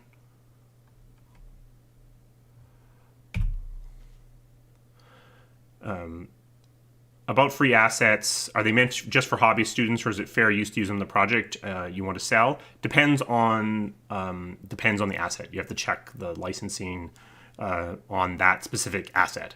So if they're on things like Unity or Unreal, those sites, they are probably free for everything. If they are on other sites, I mean, they may not actually be there legitimately at all, but I think for the most part, the ones that are on Unity and Unreal sites are probably free to go. But be careful. Check the licensing agreement. There'll be something somewhere. You'll just have to track it down. Can't you just say that all 3 endings are canon, but the next game will continue with this ending? But then by saying that, I mean, you can say that, but then if you say it will continue with this ending, aren't you also then saying that's the one that's canon? I mean, you can say whatever you want, but it doesn't mean it's true.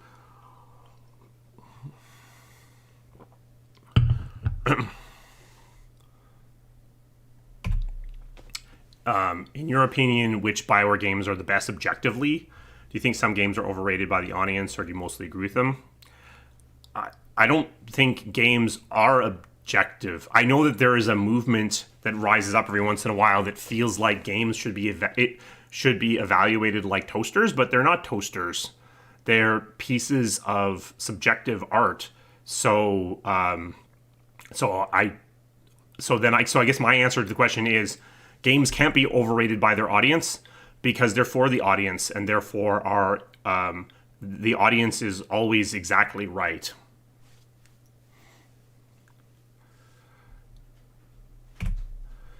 How much of the game's codebase is the game itself, and how much of it is tooling for all the different disciplines working on the game? It very much depends upon the genre of the game. So for something like, for something that's very, very focused on that tight inner loop, the code base is going to be really focused on that. But for something that's much more content driven, like RPGs, there's a lot more tooling that is part of the code base. If you had to choose right now, would you join a big company or join a small team like David Gator did? I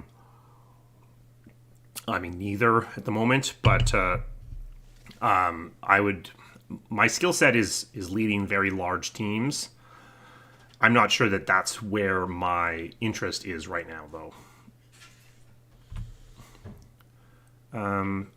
Have you juggled being a father and game developer? Would you recommend it for work-life balance? I think it's getting better in the industry, but no, I would not recommend it from a work-life balance perspective. The balance has not been great. Why are games teased so early? I know they try to build hype around them, but what's the point if they don't even give a small piece of information for years later? So, a couple of reasons. The Elder Scrolls is actually probably an example of this. One reason that BioWare has teased games for a couple of reasons. One, EA feels like their press conference is too light and they need something to throw in there that makes it look like they're not just making sports games. So therefore, you get an early tease of Anthem. I think there was Anthem in 2014 E3, for example.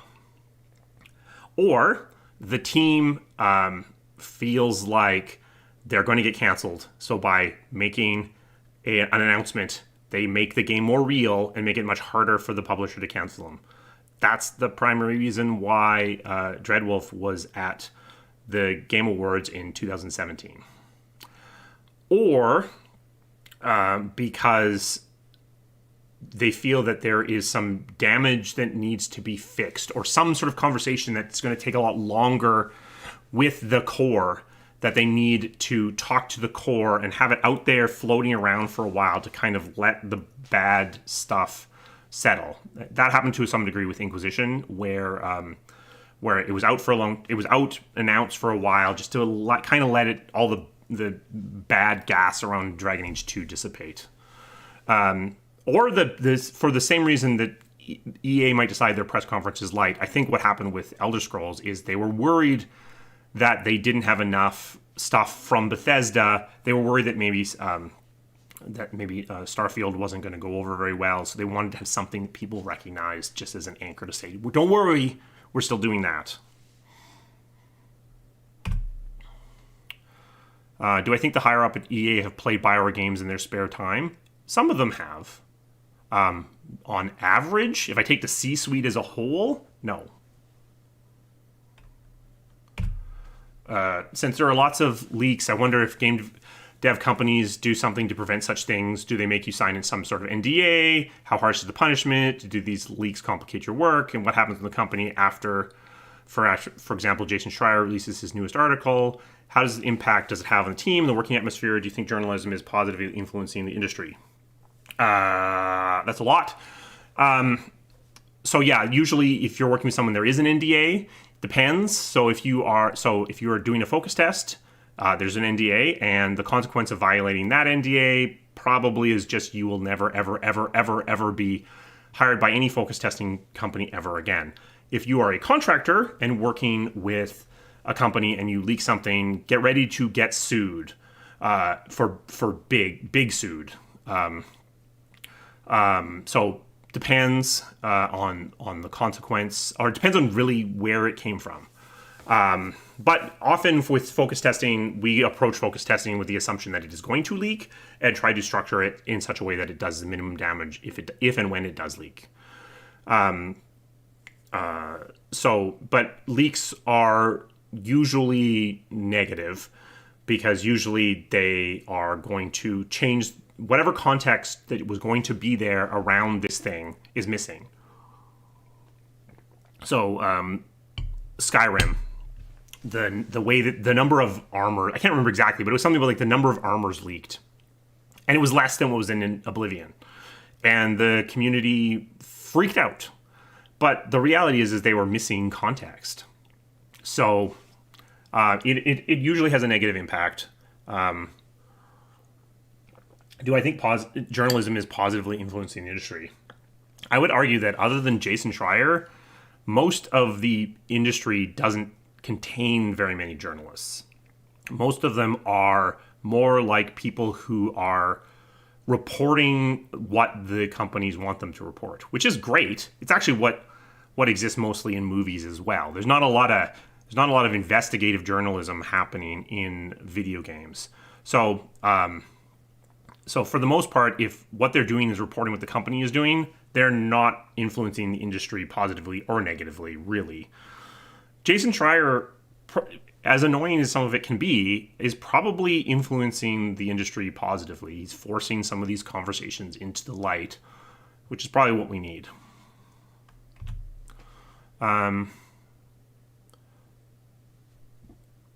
Do I think there will be a big announcement from Dragon Age Dreadwolf at the Game Awards? I think Dreadwolf will be at the Game Awards. I don't know what you mean by announcement. I'm kind of feeling like they might date it at the Game Awards because they're going to want to open up the pre-orders. But maybe it's still too early.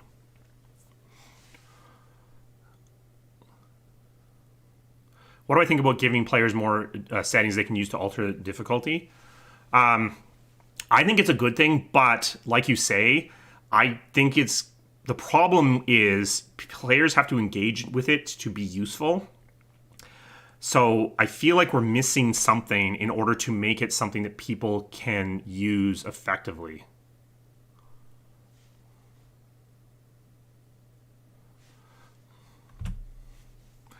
Throughout all the Dragon Age series, there have been any missed secrets or Easter eggs. Yes, but I couldn't think of any. But so the answer is yes, but I couldn't think of any.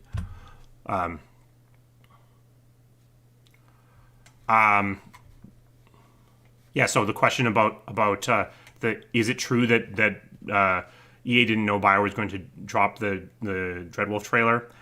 Not exactly. Because we were working with internal groups within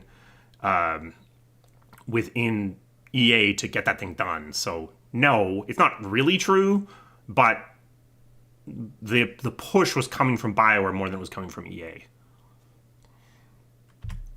What are some changes you want to happen in the gaming industry? Anything broad or specific changes? I would like to see. I honestly would like to see us return to more of a... Really the last one that I can think of.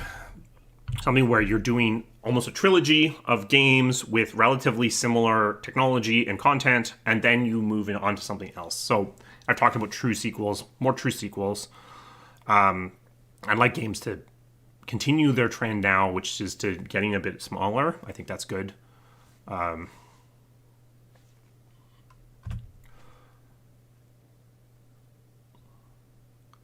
How do I like this idea in fantasy games to have more of a social aspect than combat? I don't remember developing Wicked Eyes and Wicked Hearts, so I can't really answer that. Honestly, I'm hopeful that as an industry we can explore gameplay that isn't combat, because I think if we can find some other things and not one-offs, because I think what's happened now is combat is kind of broadly the same across all games.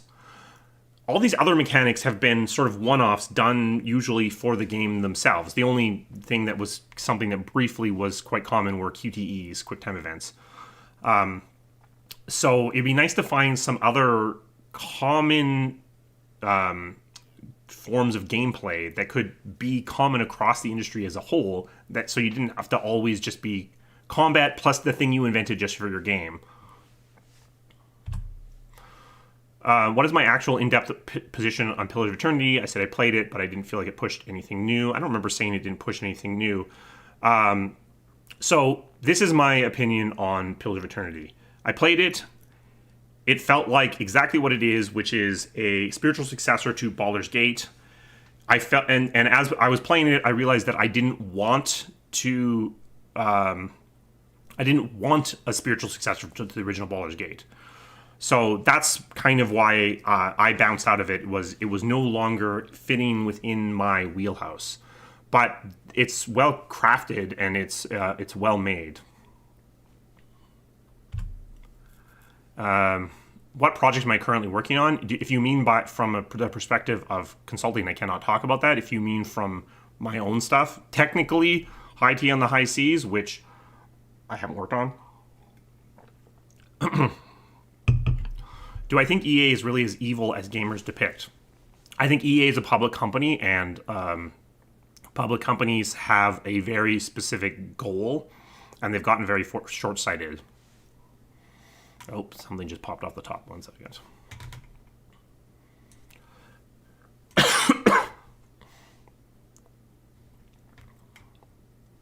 A lot of BioWare controversies seem to stem from wrongful expectations. Do you think BioWare has been bad at setting expectations? Yes. Yes. Quite bad. Quite bad at that.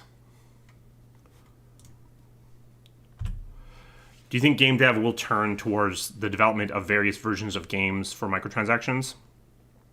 I hope not, but right now it seems like maybe.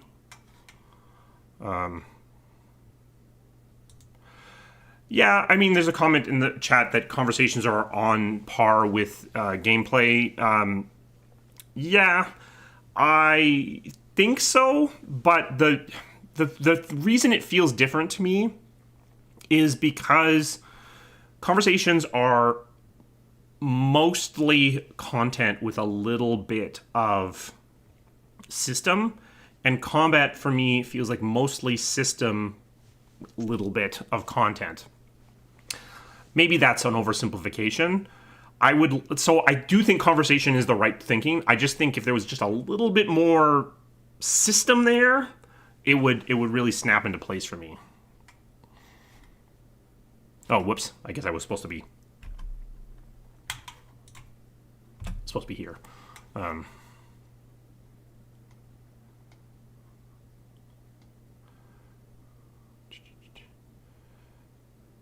What is my opinion on Star Citizen's alpha as a service approach?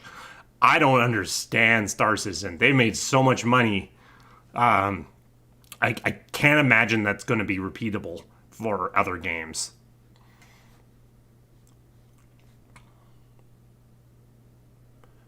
I don't know. Sorry, I completely missed the thread on why there's conversations about hoodies going through the chat. What is the workflow for a AAA video game? There are so many developments. I have a hard time grasping how the project moves forward at all. For example, are animators waiting on writers and designers all the time, or do they have work to do? So a lot of animation is building up base. There's a lot of base stuff you need to make. So if you're animating, you need a walk cycle, you need a wave cycle. Final cinematic stuff is you're blocked by writing, but either those people, the people that you're doing, either the people who are doing that final cinematic animation are not on the project, or they're doing something else while you're waiting. But this is why project management, much as it might not be everyone's favorite group, exists, because as teams get really big, you need someone to be a traffic cop, and that's basically the job, is traffic cop.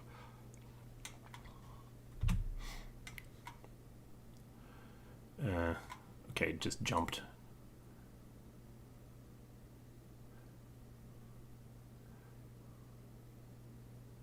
Hoodies, hoodies, hoodies, hoodies, hoodies, hoodies, hoodies. Is it weird playing a video game that you worked on? Yes, it is. It really depends on the purpose. It really depends on the person, but I haven't finished, like, Origins. The first time I finished Origins after we were doing development was when I did it on the chat, so I don't tend to come back to them.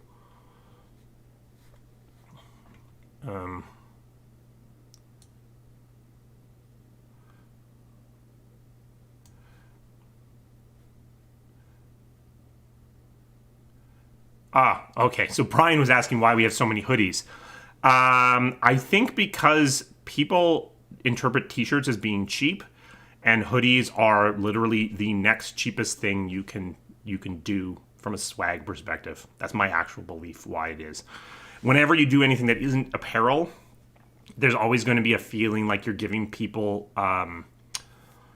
something that's going to collect dust. So, like the swords and things. So those are usually reserved for very special things. And there's always a worry about, if I give you a poster, it's going to end up in the garbage. So that's actually probably the reason why we have so many hoodies, is because it's like an expensive t-shirt. There you go. So there's the actual hoodie thing.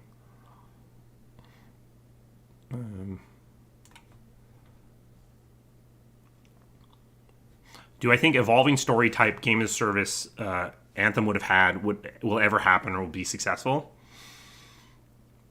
I mean, arguably, Destiny is kind of doing that. So, kind of. But long-term storytelling in a live service hasn't really been done that successfully. I mean, I guess arguably the MMOs do it. Like the Final Fantasy MMO does tons of storytelling. So, maybe.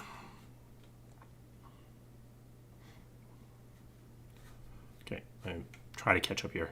What is my favorite Dragon Age novel? I don't know that I have a favorite. What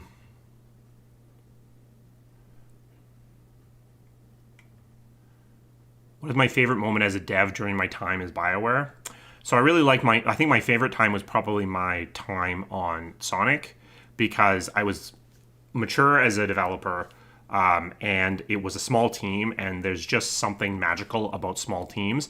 I do think that Sonic is special, almost unreplicable, because it is the dynamism and agility of an indie studio, but the financial security of a giant multinational corporation.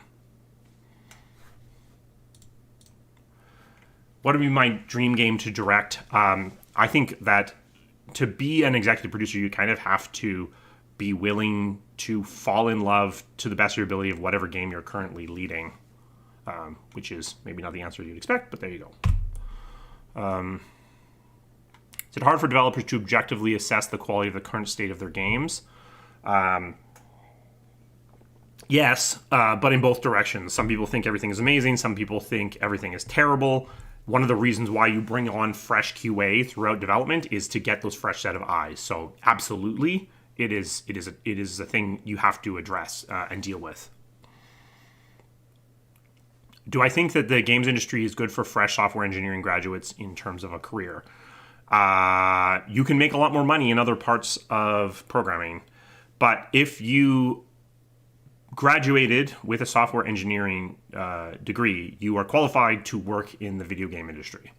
So if it seems like a good idea for you, I mean, it's what I did.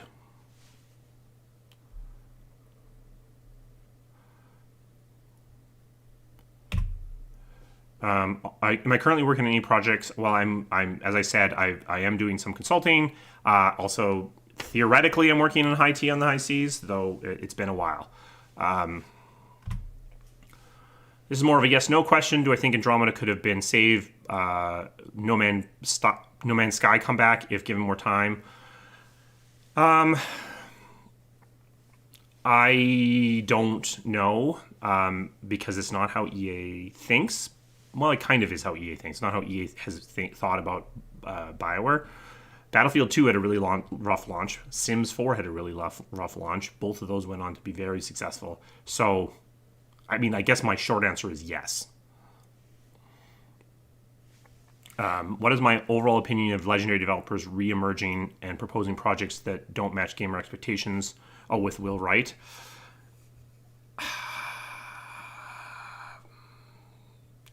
I mean, Will Wright's been invisible for a while, so he's going to have a view on the industry colored in a funny way. I think if we're away for a long, long time, we are going to interact with the industry in a different way. I feel like we're seeing less linear RPGs in favor of open world experiences. I wonder, how do you balance the narrative with the open world? So I actually feel like we're moving away from this. This was very true in the 2014-2015 time period. I think we're actually backing away from this to a large degree. The reality is that it's hard. You have to kind of have this is where Campfires in the Dark comes in. If you're going to do storytelling in an open world, you need to have story that exists in these bubbles and makes sense in the person's mind knitting it together. But that weakens your ability to do a strong central arc because the person is wandering through it in a relatively random way. So I think I think you balance it by picking a balance point and then leaning into that. But I actually do think we're backing away from this to a large degree. Do I have any RPG recommendations? No, not right now, but probably I should.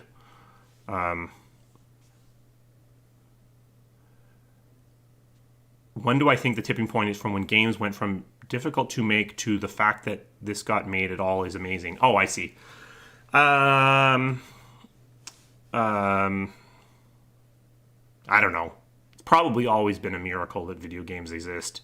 I mean, if you look at some of the games built back in the day, even a game like E.T., they're a miracle of technology because you're basically taking a pocket calculator and making it do stuff. As a concept artist, I'm struggling to get in the industry. The competition is hard. The opportunities are rare. My best advice for concept art is portfolio, portfolio, portfolio.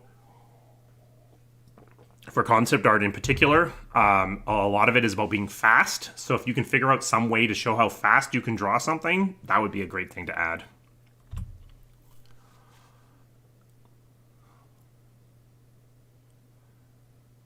Oh, I think have I actually caught up? Oh, I think I've actually caught up. Yay me. What was I doing as a programmer in early BioWare games? I made some combat RPG mechanics in BG2, like time stop. So I believe that if I was entering the industry now, like I was back in 1997, I would actually probably be a gameplay designer, not a programmer. I wrote most of the combat system for Baldur's Gate. I also wrote the scripting language for Baldur's Gate as well, and the conversation system. But probably if I was entering the industry now, it would be as a gameplay designer. So almost everything I did was gameplay systems, both combat, but also all the other gameplay systems, conversation, all that stuff. Out of all the projects I've ever worked on, which one is the one I'm most proud of and why? We touched on this a little bit already, but I think the project I'm most proud of is Dragon Age 2, because it was such a sprint. The product I'm most proud of is Inquisition, because it's the one that's closest to what we were trying to do. Of all the types of AAA games, RPGs seem to be the one genre everyone struggles to produce as of late. Have we worked on that very genre? Do you think there's a specific problem of AAA RPGs?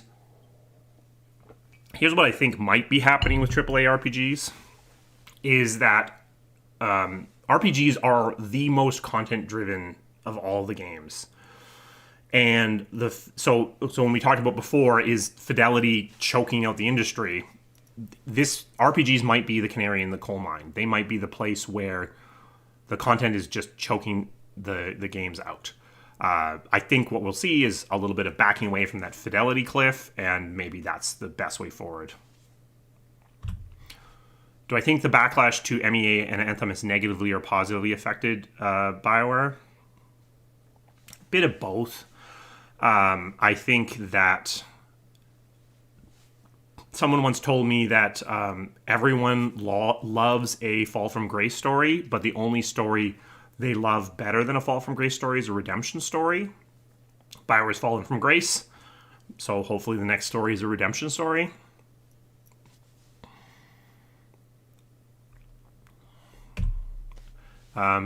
Beside the rusty launch that mostly got fixed, people still complained about the story of Andromeda because the Raiden twins were childish.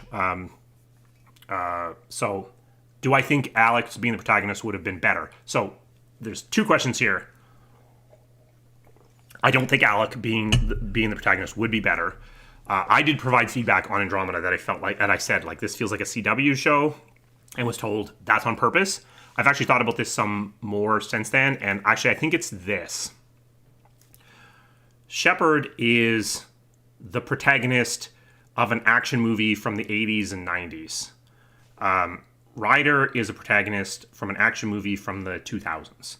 So there is essentially an intentional kind of moving with the audience to some degree. I don't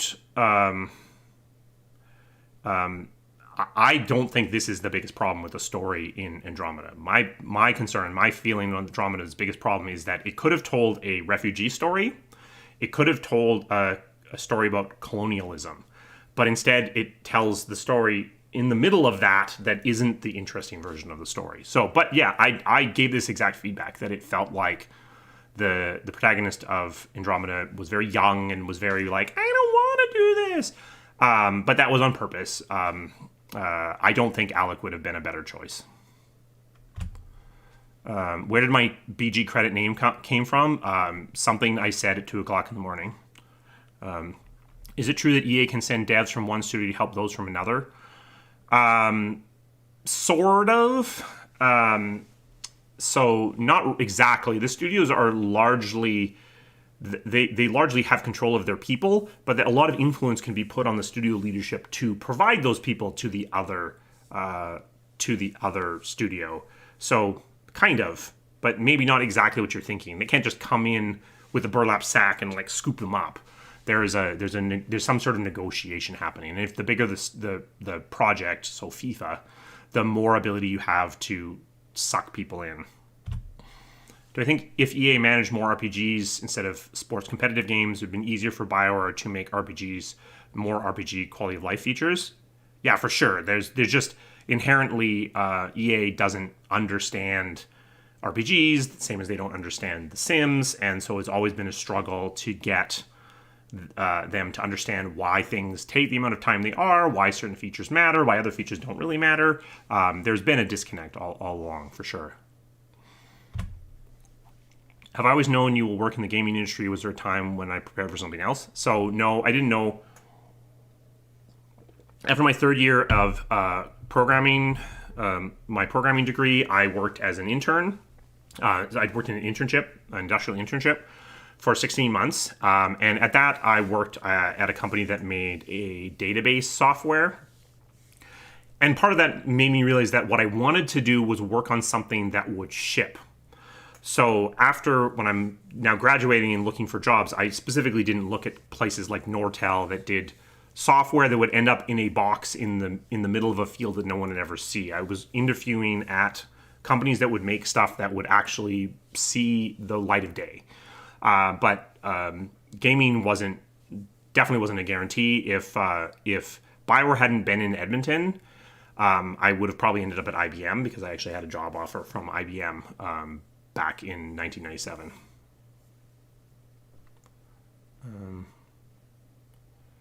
Do the developers of Dreadwolf request your opinions on some aspects of the game? No, they haven't been. I think that's smart on their part because they need to be careful. It needs to be their game, not my game. I hope they'll let me play it at some point, but I have not played it as of yet. I want my take on the recent trend of major game releases to be remakes and remasters, like Resident Evil, the Mass Effect. I like remake, but isn't this a market success safety thing? So I think this is a little bit of you're seeing what you're wanting to see. There are lots of remakes, but it hasn't taken over the industry by any stretch of the imagination.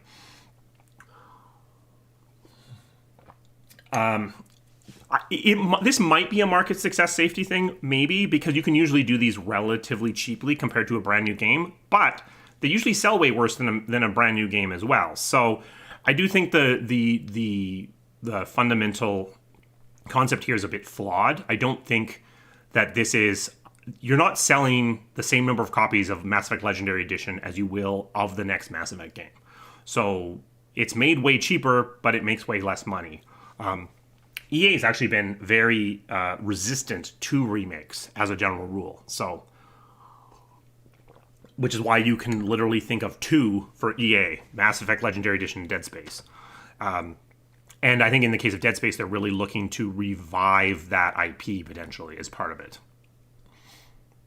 But yes, it's probably a market safety thing to some degree. From my experience, which programming department, network, gameplay, UI, AI, causes the biggest headaches to a game's development?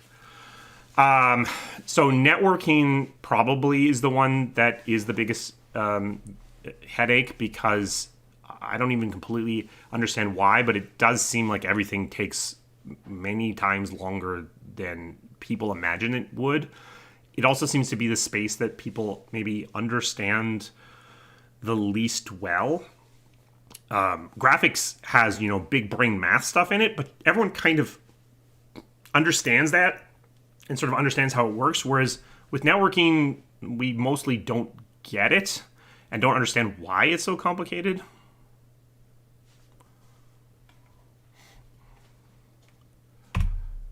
Is there a specific time or game development period you missed from when you were working at BioWare? You know, the day you go gold is, you don't get to, that's a pretty powerful thing.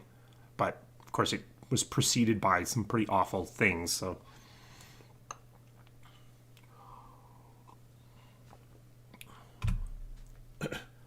Did I see a lot of pain from Frostbite having to be used on Inquisition directly? So my feeling is that Inquisition approached Frostbite exactly right, which was meeting the engine where it was, putting lots of time into tooling, and respecting the engine, trying to do things the Frostbite way as much as possible. I could not say that about either Andromeda or Anthem, however.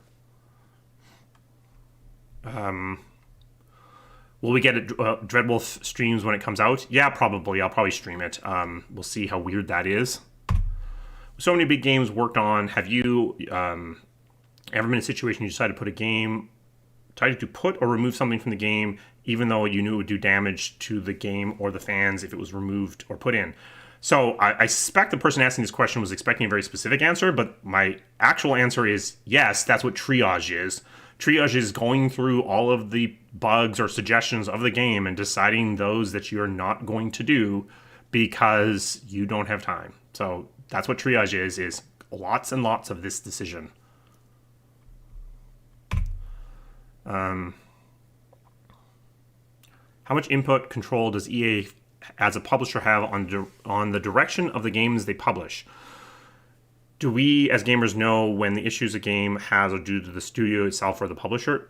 No, you don't know. Absolutely not. But the answer is as much or as little as they want. Sometimes they are suggesting direct features. Usually not, though.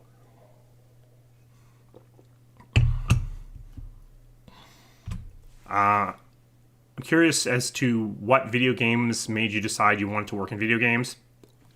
Honestly, like I said before, kind of came at this from the other direction. Wanted to work on things that people would interact with. If you want to do that, games are probably the best place to be. Played D&D since the 80s, so definitely fantasy RPG was exactly lined up with my interests. Do I think that people using games like Witcher as a weapon against BioWare games causes any issue, like them saying Witcher is better than terrible BioWare games? Not really. I didn't like it on Witcher 2 when the Witcher team was basically saying that. I think that there should be a certain degree of professionalism in the interaction between the different studios. But like what you like, I mean, I guess it's not necessary to tell people the thing they like is bad, but it doesn't really cause a problem. During your game development time, what are some funny stories you can share? I know that people think these should exist, and I'm sure that there are people that can give these stories. I never can answer this question. To me, it's kind of a blurry center bit. It's the same reason why people want clip reels of funny bugs. I don't find most bugs funny. I don't find clips of funny bugs funny. So I don't have an answer to this question, but I left it in so I could say that. Do I watch esports now? I do not watch esports. I did watch the World Championship of League of Legends in 2014 from Korea in the middle of the night when we were shipping Inquisition. But I don't... it was interesting because it sort of showed me why people were interested in it, but I don't really watch sports in general. So esports feel a lot like sports. Oof. One trend I've noticed in AAA gaming and some indie games is that because technology advancements, they are able to create a much bigger world. And by bigger, I mean ginormous, sacrificing other content, not including enough to do fill these huge worlds. Style or substance. I think they're using style or substance here wrong, but the very fact they can make these games so large, they almost feel compelled to do so. This has happened. Games got really big because they could be really big, and then the other content got spread really thin across all of that. I do think we're moving away from this. I think we're moving back to more focused experiences. I think they need to be balanced based upon the different game. I think Bethesda is very good at a lot of content with stuff all around. Their narrative is usually a very thin thing that kind of knits it all together.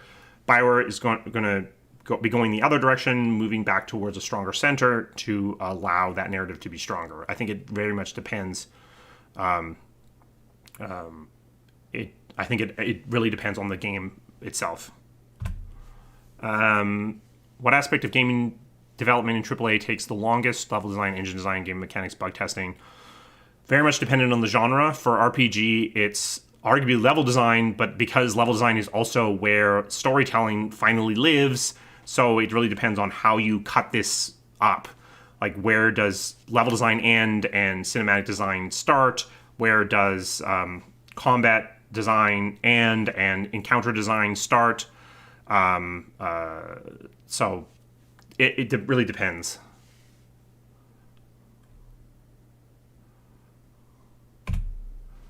Do I think BioWare will ever revisit Anthem in any way, a sequel, remake, or other games set in the universe? I think the franchise is probably not going to be revisited, because I think of just the way that EA thinks of itself, the way that it thinks about things that didn't succeed.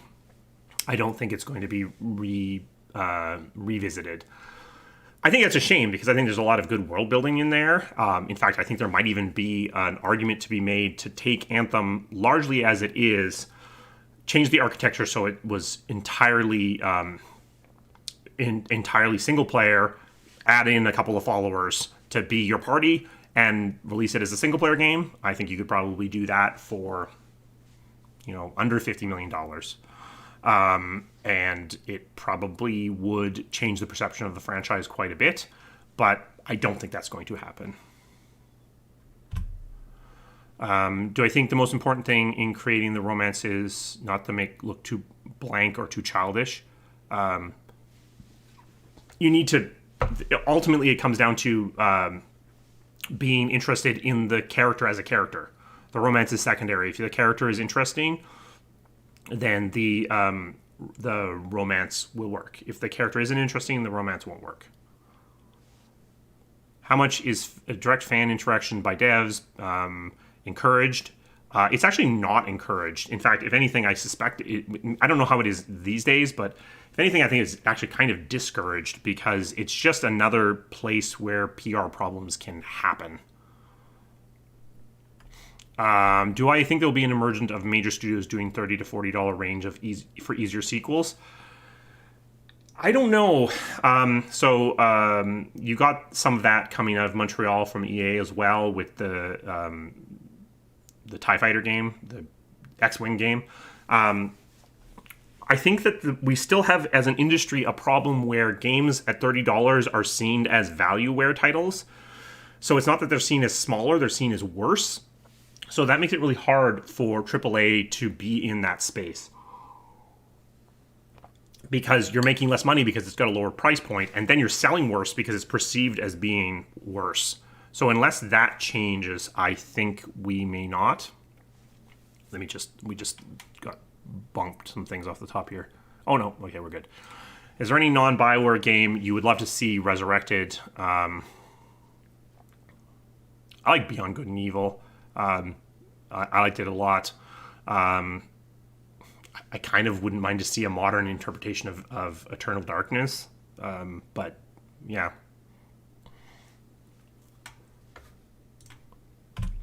Will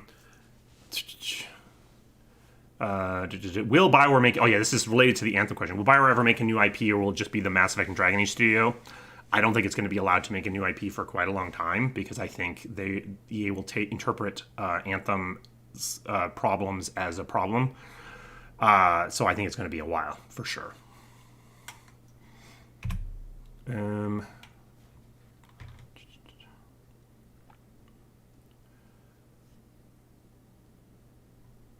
Where do I think the balance point is between fine balance between strong and in-depth cohesive story and non-linear player freedom? Very dependent on the kind of game you're trying to make. I like player freedom on the smaller things, and then mostly the same stuff on the bigger scale. Like, you have to kill Corypheus. but I don't mind like things like choosing between the mages and the Templars. I do feel that maybe that's a really big choice that we're letting you make that doesn't actually pay off for the scale of it. If we focus on characters through storytelling, you actually have the opportunity to do a ton of choices at the character level that feels super impactful, but doesn't have to be reflected at a giant scale. That's probably where my mind is at, is focus the choices on the characters, and then the central critical path is relatively linear. Mass 2 kind of is like that, honestly.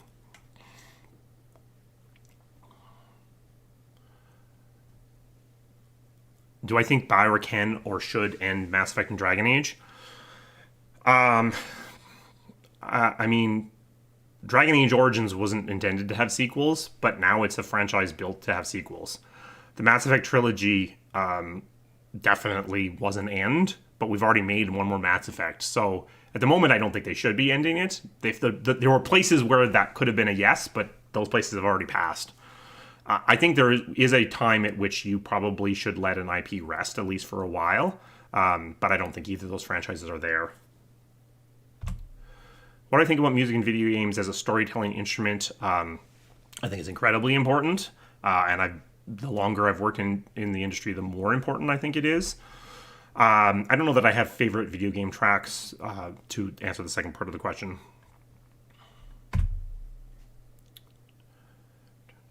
How am I doing? I'm doing okay, though my voice is getting a little rough. We'll see. I don't even know how far we are.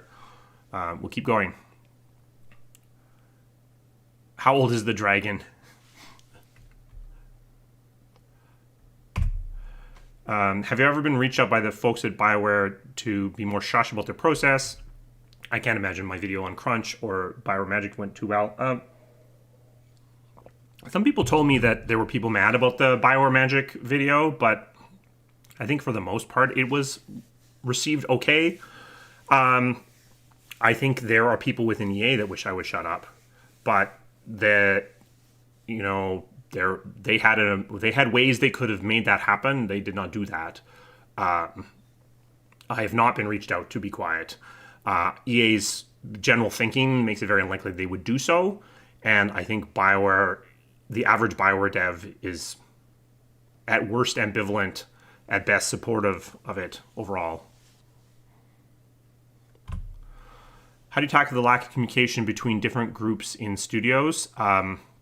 So this is one of the reasons why I worry about remote dev. One of the ways that we've done this in the past is by moving people together. The level artists and the level designers aren't talking to each other, put them in the same room. Can't do that if everyone's remote. But there are other ways. But you just need people to realize other people are actually people. What do I think, if any technological hurdles exist for modern game development?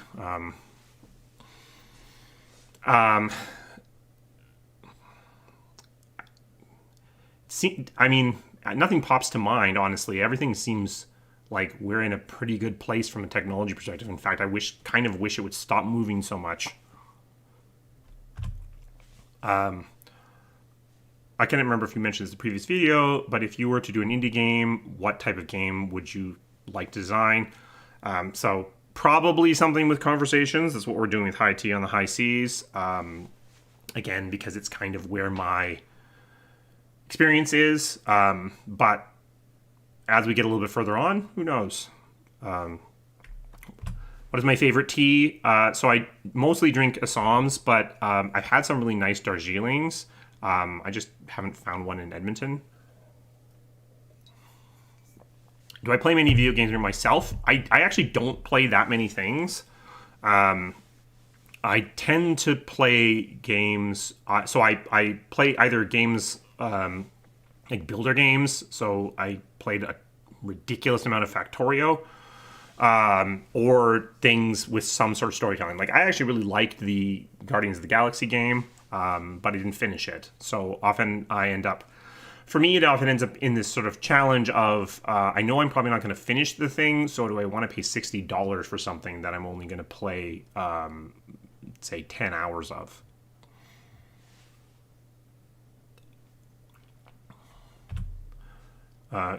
Curious if you personally have a solution to the dilemma of the Circle of Mages and the debate over their necessity and thetis. So, from my perspective, this is a question that cannot and should not be answered.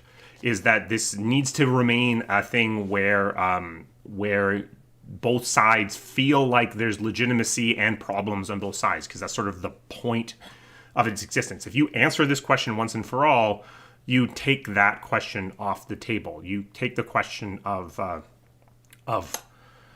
responsibility, of power and control of dangerous things off the table.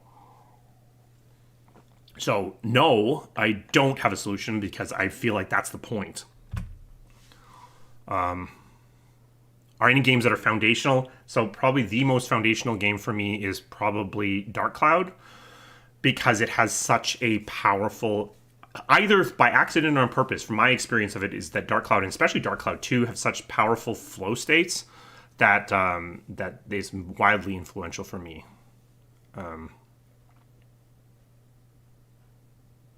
Is there any game from either BioWare or another game you wish you had helped to make? I don't think so. I don't think I look at development in that way.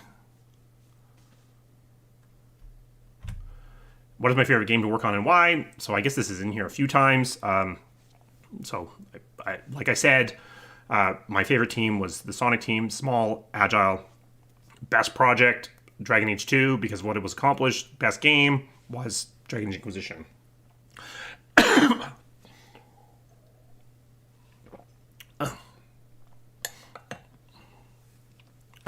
How do I think the events of the Winter Palace influenced the next game?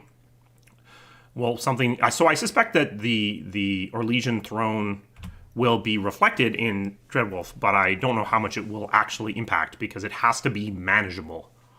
Do you think game monetization is influencing game mechanics like leveling? Absolutely. To do free-to-play properly, you have to do that. So it absolutely is influencing game mechanics right now.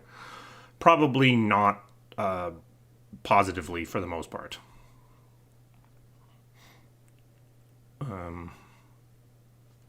After being a game dev for so long, does it make it harder to just play games casually and not? Yeah, I don't know that I actually can do that.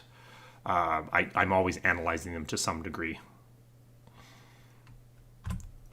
It's Ferelden based off of England. Originally, it is. Certainly, visually, it is. You can see that in Dragon Age Origins. It's like Tudorland. Unlimited budget and dream team. What movie would you try to adapt to a video game? I don't think I think about video game development in that way, so I don't have a great answer to that question. Do I feel like BioWare EA left Anthem behind too soon? Yeah, so I've been thinking about this, and like, why did Battlefield 4 and Sims 4 get so much time to kind of fix everything, and Anthem and Mass Effect Andromeda didn't? I think the answer to that question is actually because of BioWare structure, because there are teams that needed those resources, and so there was pressure. If you're at DICE and Battlefield 4 is floundering, there's pressure coming from EA Central to stop working on it and just leave it alone. But the studio is like, but if we do that, we have to fire a whole bunch of people. So the pressure balances at them working on it. In the case of BioWare, same pressure comes in, but then the studio is like, oh yeah, maybe you're right. We could put those people on Dragon Age, or we could put those people on Anthem. And so I think that's probably part of why it's happening. So EA wants people to move off, but then the studio isn't resisting as hard.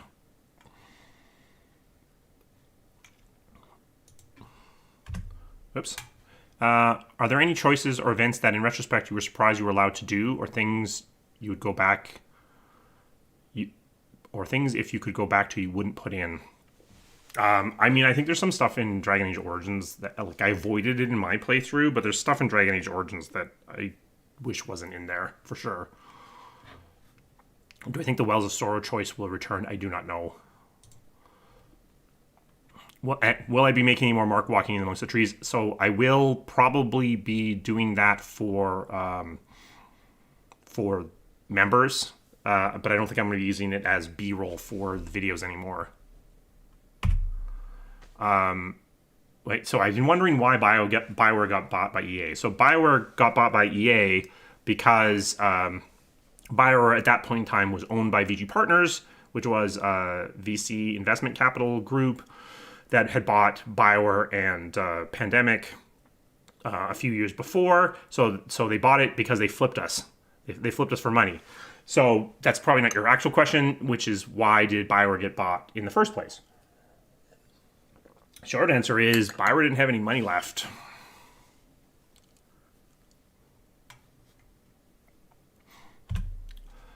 Do I think the final decision with Solus redeemed or not will have consequences on Dreadwolf? I would be amazed if it didn't, given that it's called Dreadwolf. Do I think Andromeda or Anthem will be looked at fondly over a time similar to how DA2 has become many people's favorites? It looks like it's happening with Andromeda already. I think people are actually a lot more positive towards that than they were at launch. I don't know in the case of Anthem. I'm still... it will be... I'll be curious. I think what might happen is if EA's Iron Man game uses a lot of the same mechanics and then sort of makes them into a more a whole that works better. Then that might be redemption for Anthem to some degree. So yes, I haven't been on any walks since March, but I probably will. It's funny I didn't do it all summer long. I guess I avoided all the ticks, but I feel like it's something that I need to do again. How involved were you in the writing process during development of any of the games I work on? Did all the parts come through you more or less, or do you give freedom to the writers? So I'm ultimately the final approver, but I'm not involved in the second-to-second decisions. I largely want the writers to be writing what they want, what they feel is going to drive the story they're trying to tell. But, I mean, there is an approval process that I am ultimately the one that's signing off on these things before they're going on the game. So I don't know if that's the question you're trying to ask, but I'm not micromanaging the writers, certainly. I'm not qualified as a writer by any stretch of the imagination.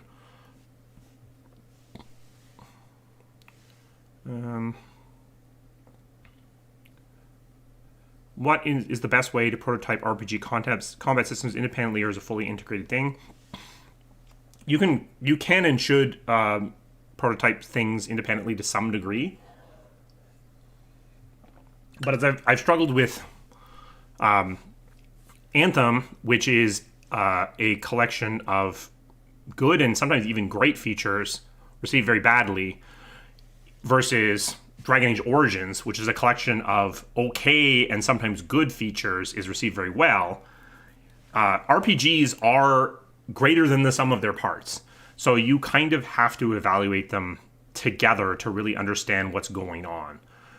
Whereas other games, which are more about their tighter core loop, you probably should do more prototyping on the systems independently. Do I think that expectations can make or break a game? So I do believe that if Dragon Age 2 had been Dragon Age Exodus and it had been made more clear that it wasn't Dragon Age Origins again, it would have been better received. So yes, expectations can make or break a game. Absolutely true. Have I thought about removing classes in Dragon Age and allowing players to create their own? I go back and forth on this one because classes help onboard players, and they make they give some ability to do more strong things. I don't really like usage-based leveling up like Elder Scrolls has, because I feel like it kind of heads me down a narrower and narrower path as I play the game.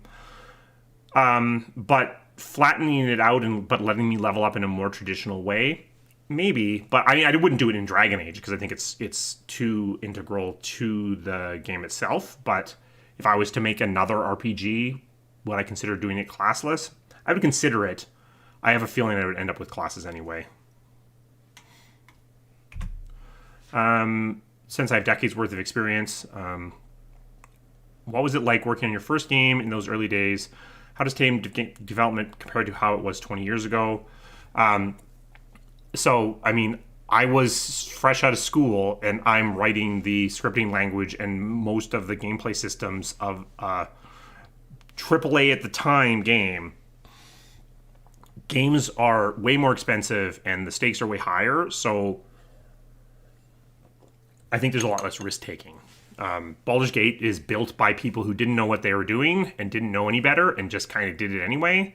And I think there's some power to that that's maybe missing these days, at least in AAA.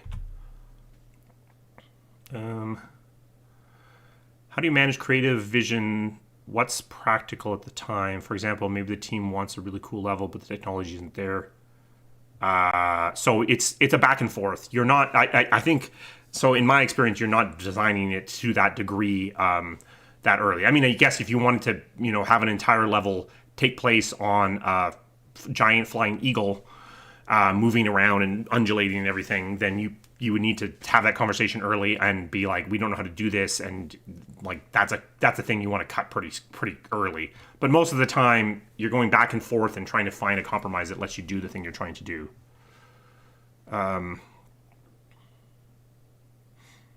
I wish YouTube would accept Google Play account balances for super chats. I wish it would too, because then you could give me money. With some voice actors being more and more spotlight with drama, do you expect how studios are going to go about working with part of the industry? Yeah, I don't know. It's interesting because we are different than most from a voice acting perspective. I think that we've got a complicated conversation happening here, and recent things have probably set that conversation back a ways. I remember you talking about how most video games promote the idea of exceptionalism, while most people are useless. What are some ways in which video games are shaping your vision? Some other ways video games are shaping your vision of the world, for better or for worse. I mean, like someone mentioned, most games are very status quo, good focused, because usually the general plot is there is a status quo. Something's come up to upset that. You need to fight that to bring it back to the status quo. So that's why so like they are inherently conservative in their general storytelling. But that's true of most media, because it generally most people are approaching things in that way.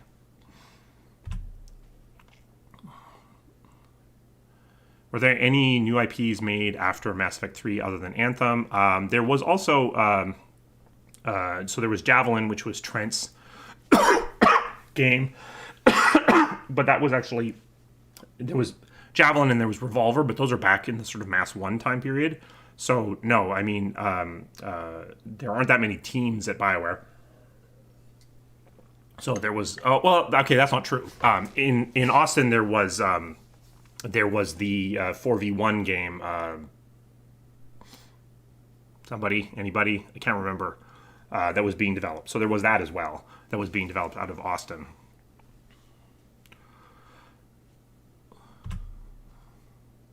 What attitudes or aspects developers should have for making good games?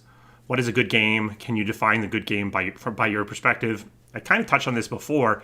I think this is a very subjective medium, so I think a good game is, to a large degree, a game that is received by its intended audience well, which is kind of a cop-out, but a good game that is technically good but can't find an audience, is it good? Do I think games that use rubber banding style enemy levels increases over distance from game start are better than games that don't? I like the idea of being able to grind my way to success.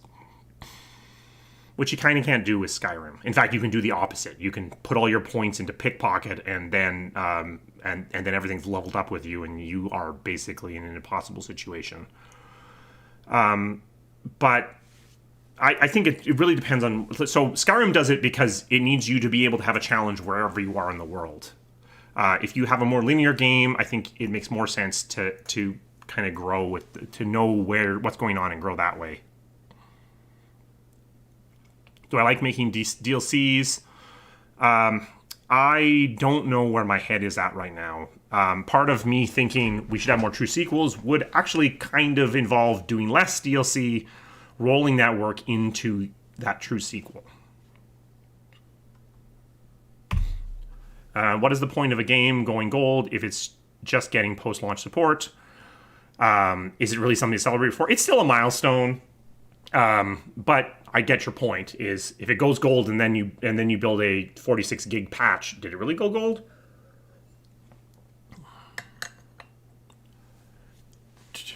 Should we let you go for the sake of my voice? I think I'm okay.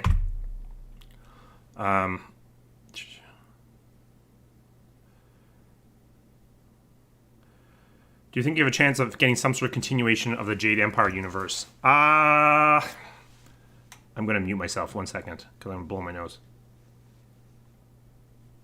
How do I do that?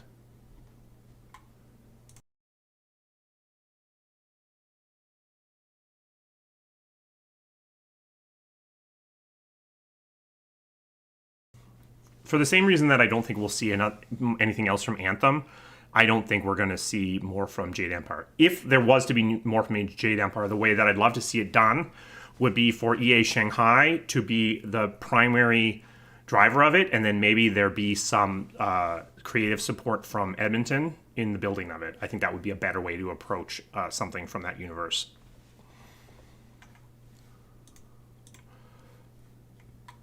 What are the biggest changes I'd like to see in the development side of the industry? I'd like to see smaller games. I'd like to see more true sequels, which is interestingly in conflict with a lot of the discourse from the sort of grumpier parts of the industry.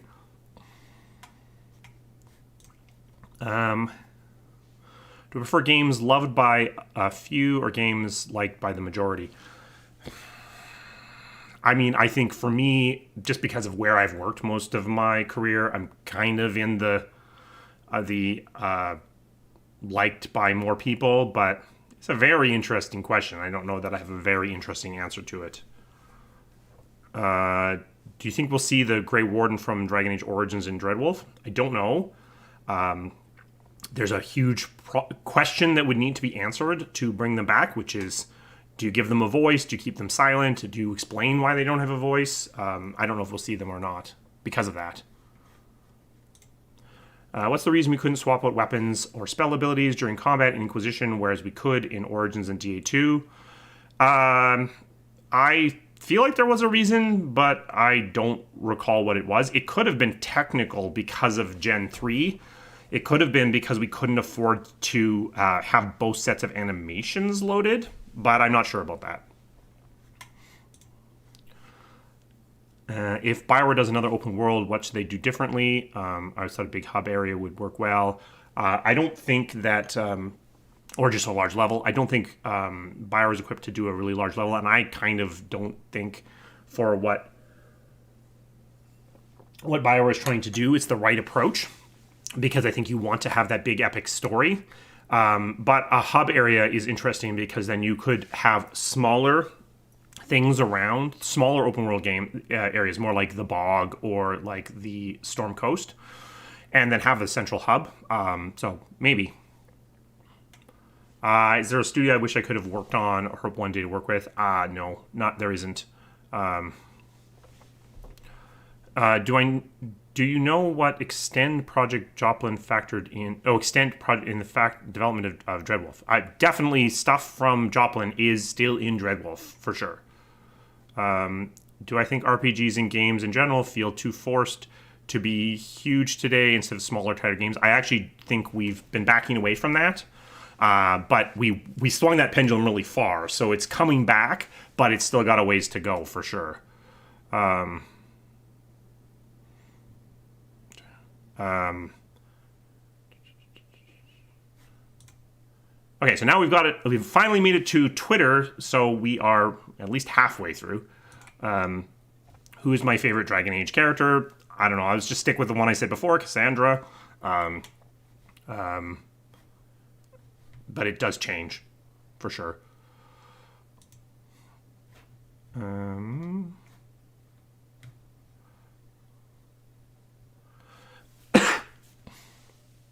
Okay. What questions don't I get asked enough, and what would I answer? I mean, we've answered a lot of questions today. I do think that the questions around, what the video game industry should be thinking about are good questions, and I think that the industry as a whole should be asking them more often. I think we're caught up in chat. Do you ever plan to go back to game development? What would it take for that to happen? So as I mentioned, I'm doing some consulting, and hopefully we will get back on high T on the high Cs. If the question is what would it take to go back into a big studio organization, I don't really have a great answer to that right now, other than maybe finances.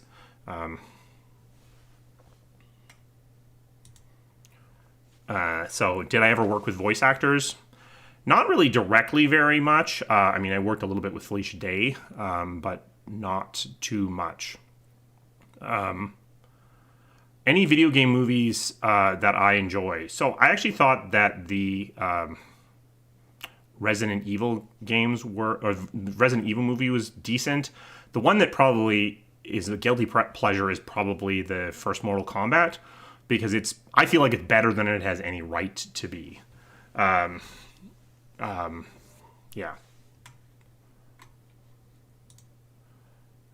Okay. Where do I see BioWare heading in the present? Do I think BioWare is best when creating new worlds?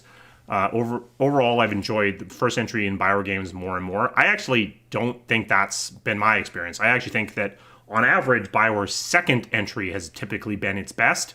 Not case in Dragon Age 2, but for externality reasons. So I think that usually it needs one to kind of shake the things loose. But some people just like world building. And the first one is definitely where you're doing all the world building. Was Dragon Age originally meant to always have a blank slate protagonist like the Warden? Yeah, it was always meant to be blank slate. The fact that so this is sort of a thing that Casey caused. Hawk is probably voiced because Mass Effect 1 has a voice protagonist, and Dragon Age Origins is probably voiced, except for the protagonist, because KOTOR had voiced everyone but the protagonist. So within a studio, essentially those features became table stakes because of that. I wouldn't say that Hawk being as strong of a character was influenced by Mass Effect. That was more just, we need something fast and quick, and so the branching needed to be dropped down. But yeah, the fact that Hawk is voiced, definitely Mass Effect having a voice protagonist is part of that. Is Dreadwolf's combat going to be a big departure from Inquisition? Don't know. Guess we'll see.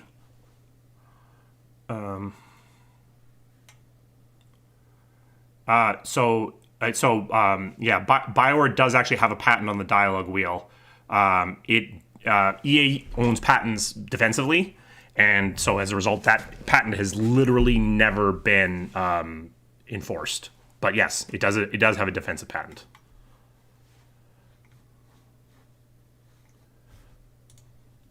What are your thoughts on the new Dragon Age show? I haven't seen any of it yet, but it was in development when I was still at BioWare.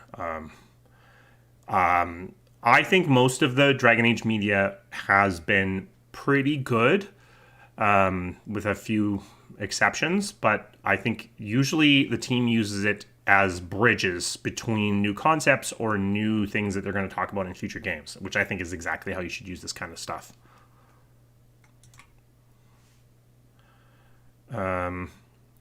What is my take of KOTOR not being remade by BioWare? So it was offered, and the reality is that BioWare had what it considered better things to do at the time.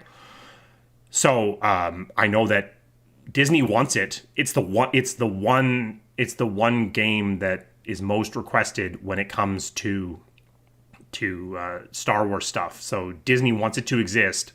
EA said we don't want to do it, so they found someone.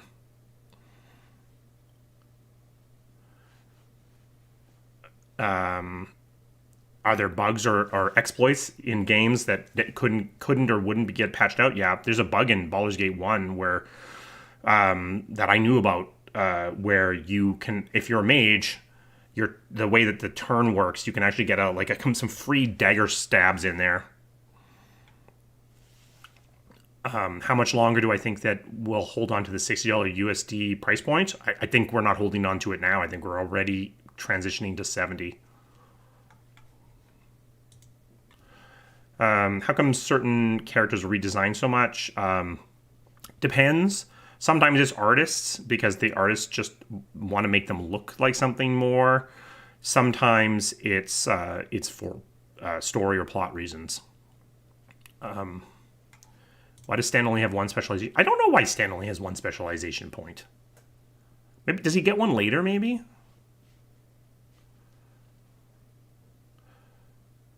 What were you most excited about Dragon Age 4 when you were there, gameplay and story? For me, it's always characters. Characters are what drive BioWare games, and I think Dreadwolf is the one that's finally admitting that. So hopefully they can lean into that hard.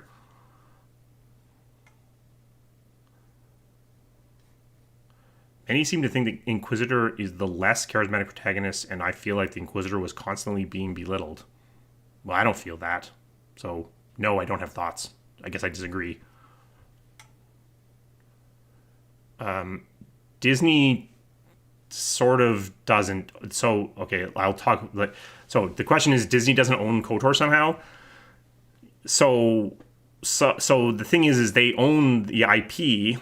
They probably own all of the stuff that's in it, but they don't own the underlying code and tech and specific content.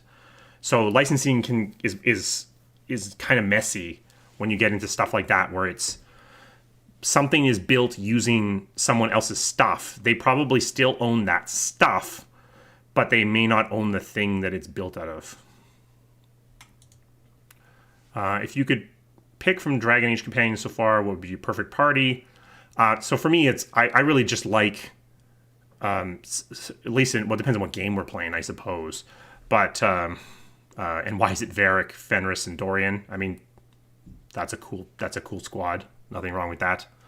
Will I go to the Dragon Age Dreadwolf launch party? Guess we'll see if I'm invited.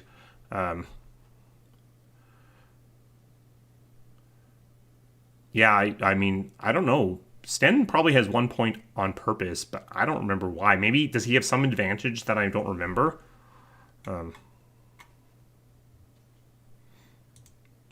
If you're in discussion about scrapping spiders in the game for the sake of arachnophobes, given that arachnophobia is one of the most common phobias, that's a really interesting question. I don't remember ever being involved in that conversation. Spiders are... So I have arachnophobia, but for whatever reason, big spiders don't scare me as much as little spiders.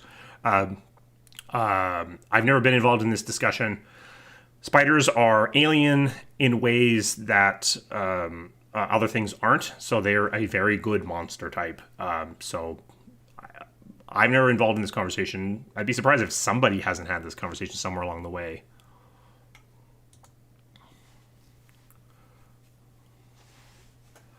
Well, we did give the creepy hands, yes. So nothing. So is there anything about Starfield that I'm curious about from a technology perspective? So nothing I've seen so far makes me think it's a big leap, but I'd be curious what's making you think that. My thoughts about DAO and DAI having any percent speedrun time of less than 30 minutes. I mean, I know that the Inquisition speedruns are definitely exploiting things. I'm surprised they got it under 30 minutes. Origins seems like... I don't even know how you manage to walk everywhere fast enough, frankly.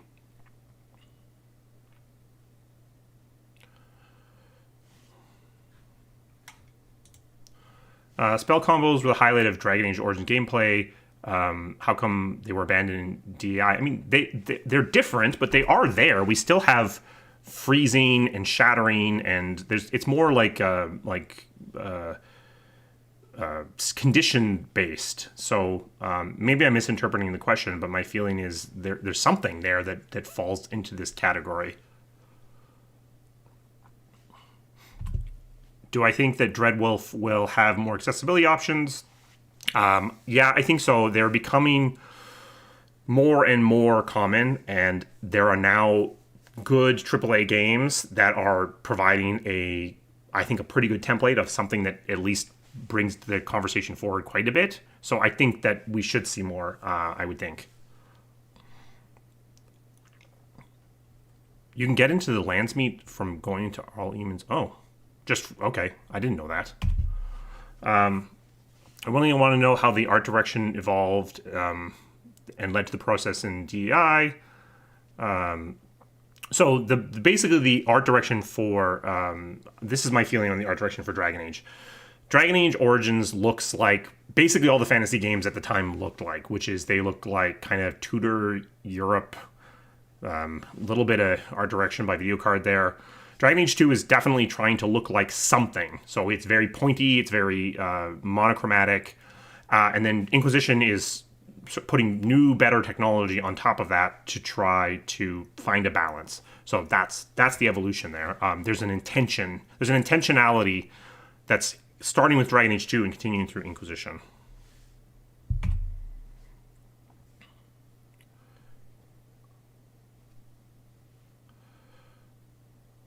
Okay, so modding is a big part of BioWare games. Is modding ever considered when developing a game to prevent or encourage? There's been no attempt to ever prevent it. We did on Joplin talk about actually making the tool set accessible, to the public, but there wasn't really an appetite within the Frostbite development community to do that at the time. Though, interestingly enough, I don't think that's actually the case any longer, but it wasn't at the time, so it got abandoned along the way.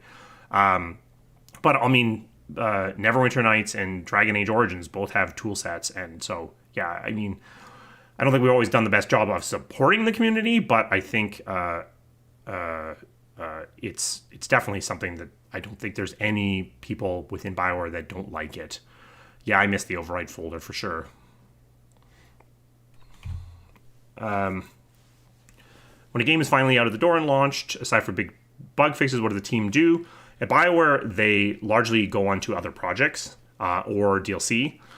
But the second part, think about empty nest. Yeah, there can be a sort of a depression that happens after launch. Often, a lot of people also get sick because your immune system suddenly remembers that you exist. I did a video about this a while ago. It can be a problem afterwards, and often it takes a while for the team to recover. Are there any characters that were cut? Are there any characters that were cut you wish could have stayed? A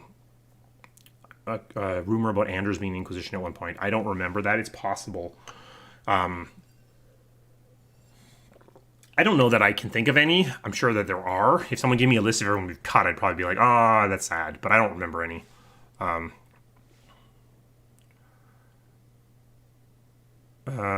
not sure if this is addressed already. Do I plan to have memories and lessons for video like you've done for other games for Anthem? Yes. Yes. So Inquisition is done. I just need to finish up the footage. And then the next one will be Anthem after that. How would you defeat Batman? So like I said to the person who asked this question, that seems like a question that either Batman or maybe the Joker would ask.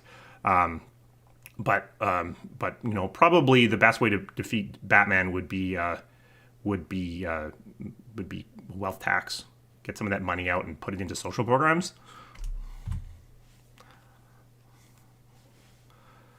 What upcoming technologies can we be excited about? I'm not excited about any of these technologies. I think we can be worried about AI-generated levels in storytelling, but they're coming probably.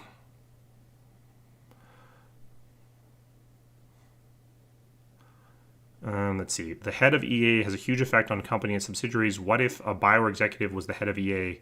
Would it make any difference, or would it mean nothing? So, cynical of me here.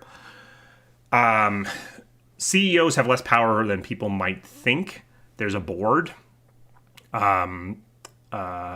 Sometimes it feels like EA is run by its CFO and its board more than by its CEO.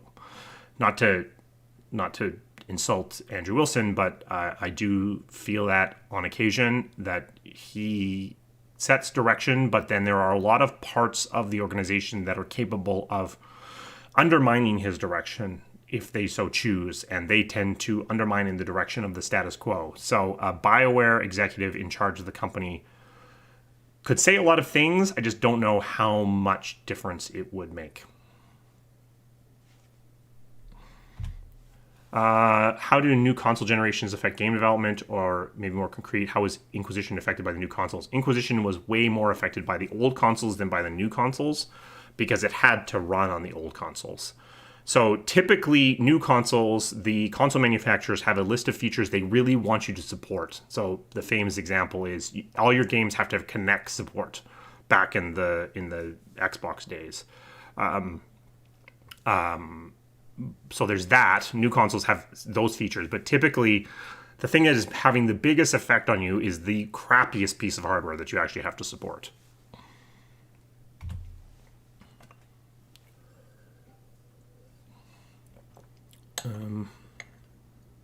That's true. I did basically say to cut specifically Sandal from Inquisition.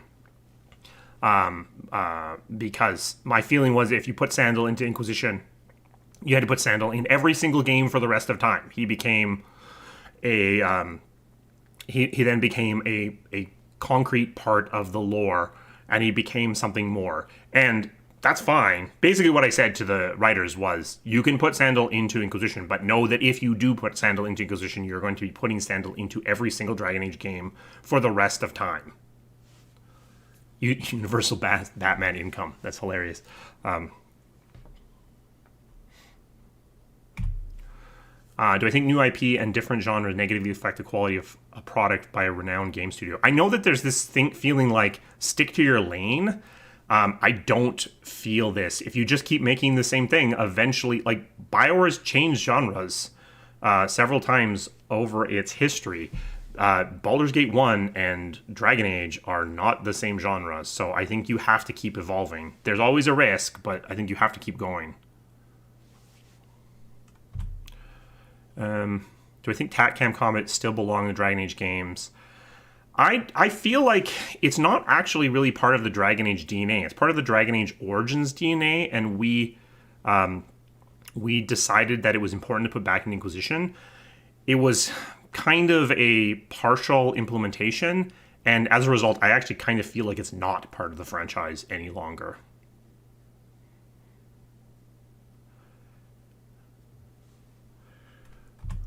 How can I support the channel? Hey, random person. So I actually just took this one from the last one too. So if you're interested in supporting the channel, you can do super chats, especially if you want your question to be seen.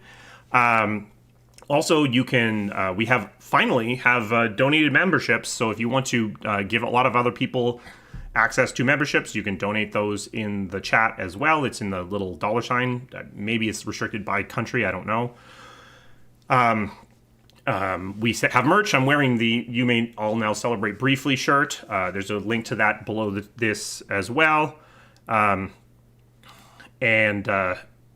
see, what else? You could become a member because that provides money to the channel on a monthly basis, and you get access to early access to the videos if you are on the second or third tier of the channel, and you get access to the Discord at all levels. We will have some announcements about the membership soon, but related to IT on the ICs, but I don't have anything to say just yet. There you go. How much freedom do you have regarding Easter eggs, the sock in the book, in Trespasser? Usually it works this way. Easter eggs aren't approved. They are allowed. So sometimes Easter eggs go in and they are not reported, which can be a big problem because if they get caught by the ratings boards, that can be a big problem to your rating. so what's supposed to happen is Easter eggs go in and they're supposed to be reported, and then sometimes you go through and you strip some out because they're just not acceptable. But if you force them to be approved before they went in, probably none would go in. So you kind of let them happen, and then you hope these people report them, and then you're like, well, no, you can't do that. Take that out.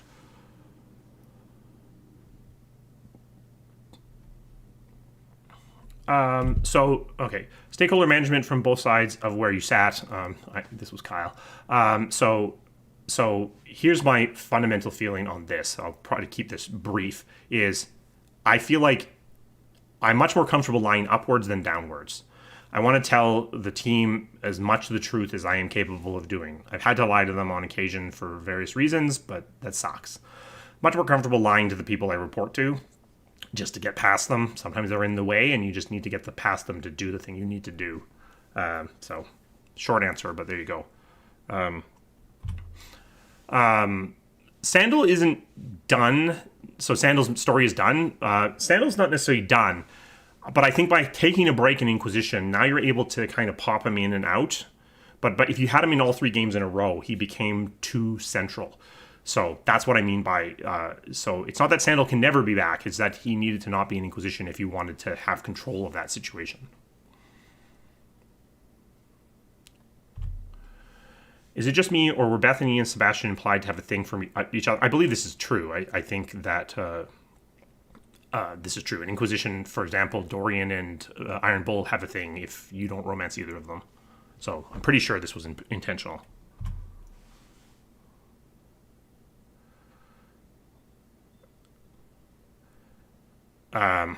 So we have recast. So the question is how do you handle favorite characters if the community doesn't like the voice actor? We have recast people before. There's nothing stopping BioWare from doing it again. Though maybe it's a bit more of a hot button issue these days than it was before. Has fan criticism negatively affected BioWare, like with Dragon Age 2 to Inquisition? I mean, Inquisition is in part in response to the negative feedback on Dragon Age 2, so I don't know what you mean by negatively. I mean, people, it hurts people's feelings, for sure. Like, it can be hard to work on something that people didn't like. Absolutely. Who did Lynn Renee voice in Dragon Age Inquisition, and what did she say? I have no idea, but this person keeps asking this question. I have no idea. There's only one person that probably knows, and that's probably Caroline. And she may or may not even know, because it might have been a whole bunch of little minor characters. So that is actually the end. So I will actually do this. Okay. But now I can just answer. Oh, you know what? No, I won't do that. I'll do this. Oops. There, I'll just sit in here. No, never mind. No, we won't. That's stupid. We'll do that.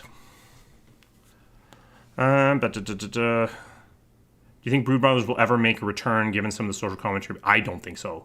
I think they will be in the background and largely ignored. If they ever had to return for some reason, I think they would get a massive visual redesign. But I don't think so.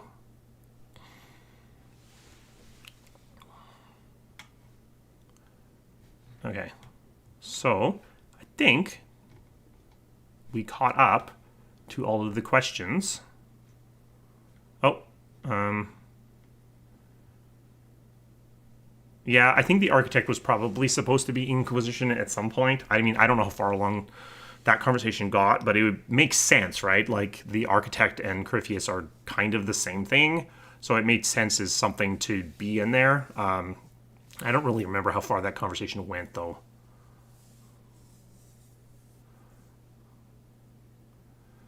So, yeah, Ray and Greg were very active in the development process.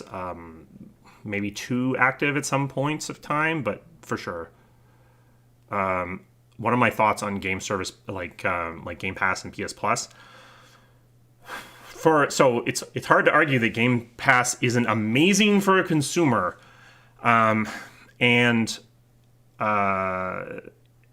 for things that are older, Game Pass is great because they introduce the things to a new audience, and then potentially your new game sells better. For things going into subscription from day one, I don't know. I know what Microsoft says, and I don't know if I completely believe their data. And I know that some developers who have done that feel like it just cut their legs out from the financial perspective. It's some guaranteed money from Microsoft or Sony, and it does allow you to reach a bigger audience. I don't really know. The financials to me are a bit confusing, so I'm not sure. But for a consumer, they're awesome.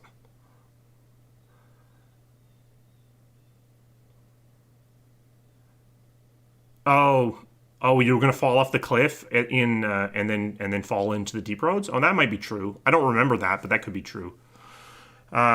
How much can you avoid changes in production if you have a lengthy production time? Is there a way to tell when you've hit the upper limit?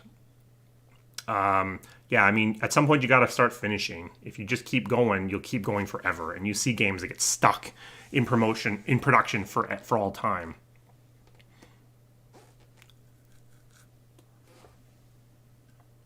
So I managed to keep my voice mostly. If you're not a member, consider becoming one. Buy a shirt. And I'm going to push this button. Have an ad. I don't know what that does, because now I'm still talking. Can you still hear me? It's so weird. I don't know what the ad button does.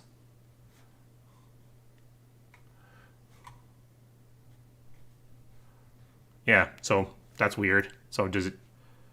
I don't know. Maybe as soon as I start talking, it cuts the ad off? I have no idea. I have no idea what that button does. It didn't show me anything.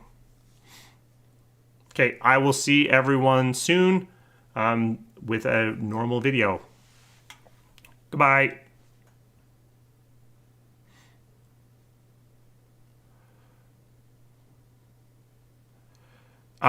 Yeah, so, okay, so just to ask that question, will games start designing for Game Pass? Yeah, they will, especially because some of these services are based on session days, so they'll start gaming session days to get people to play for more session days, not necessarily for more time.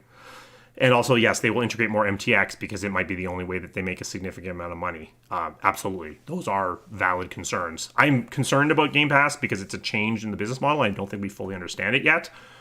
But yeah, unintended consequences are always a thing for sure. Goodbye.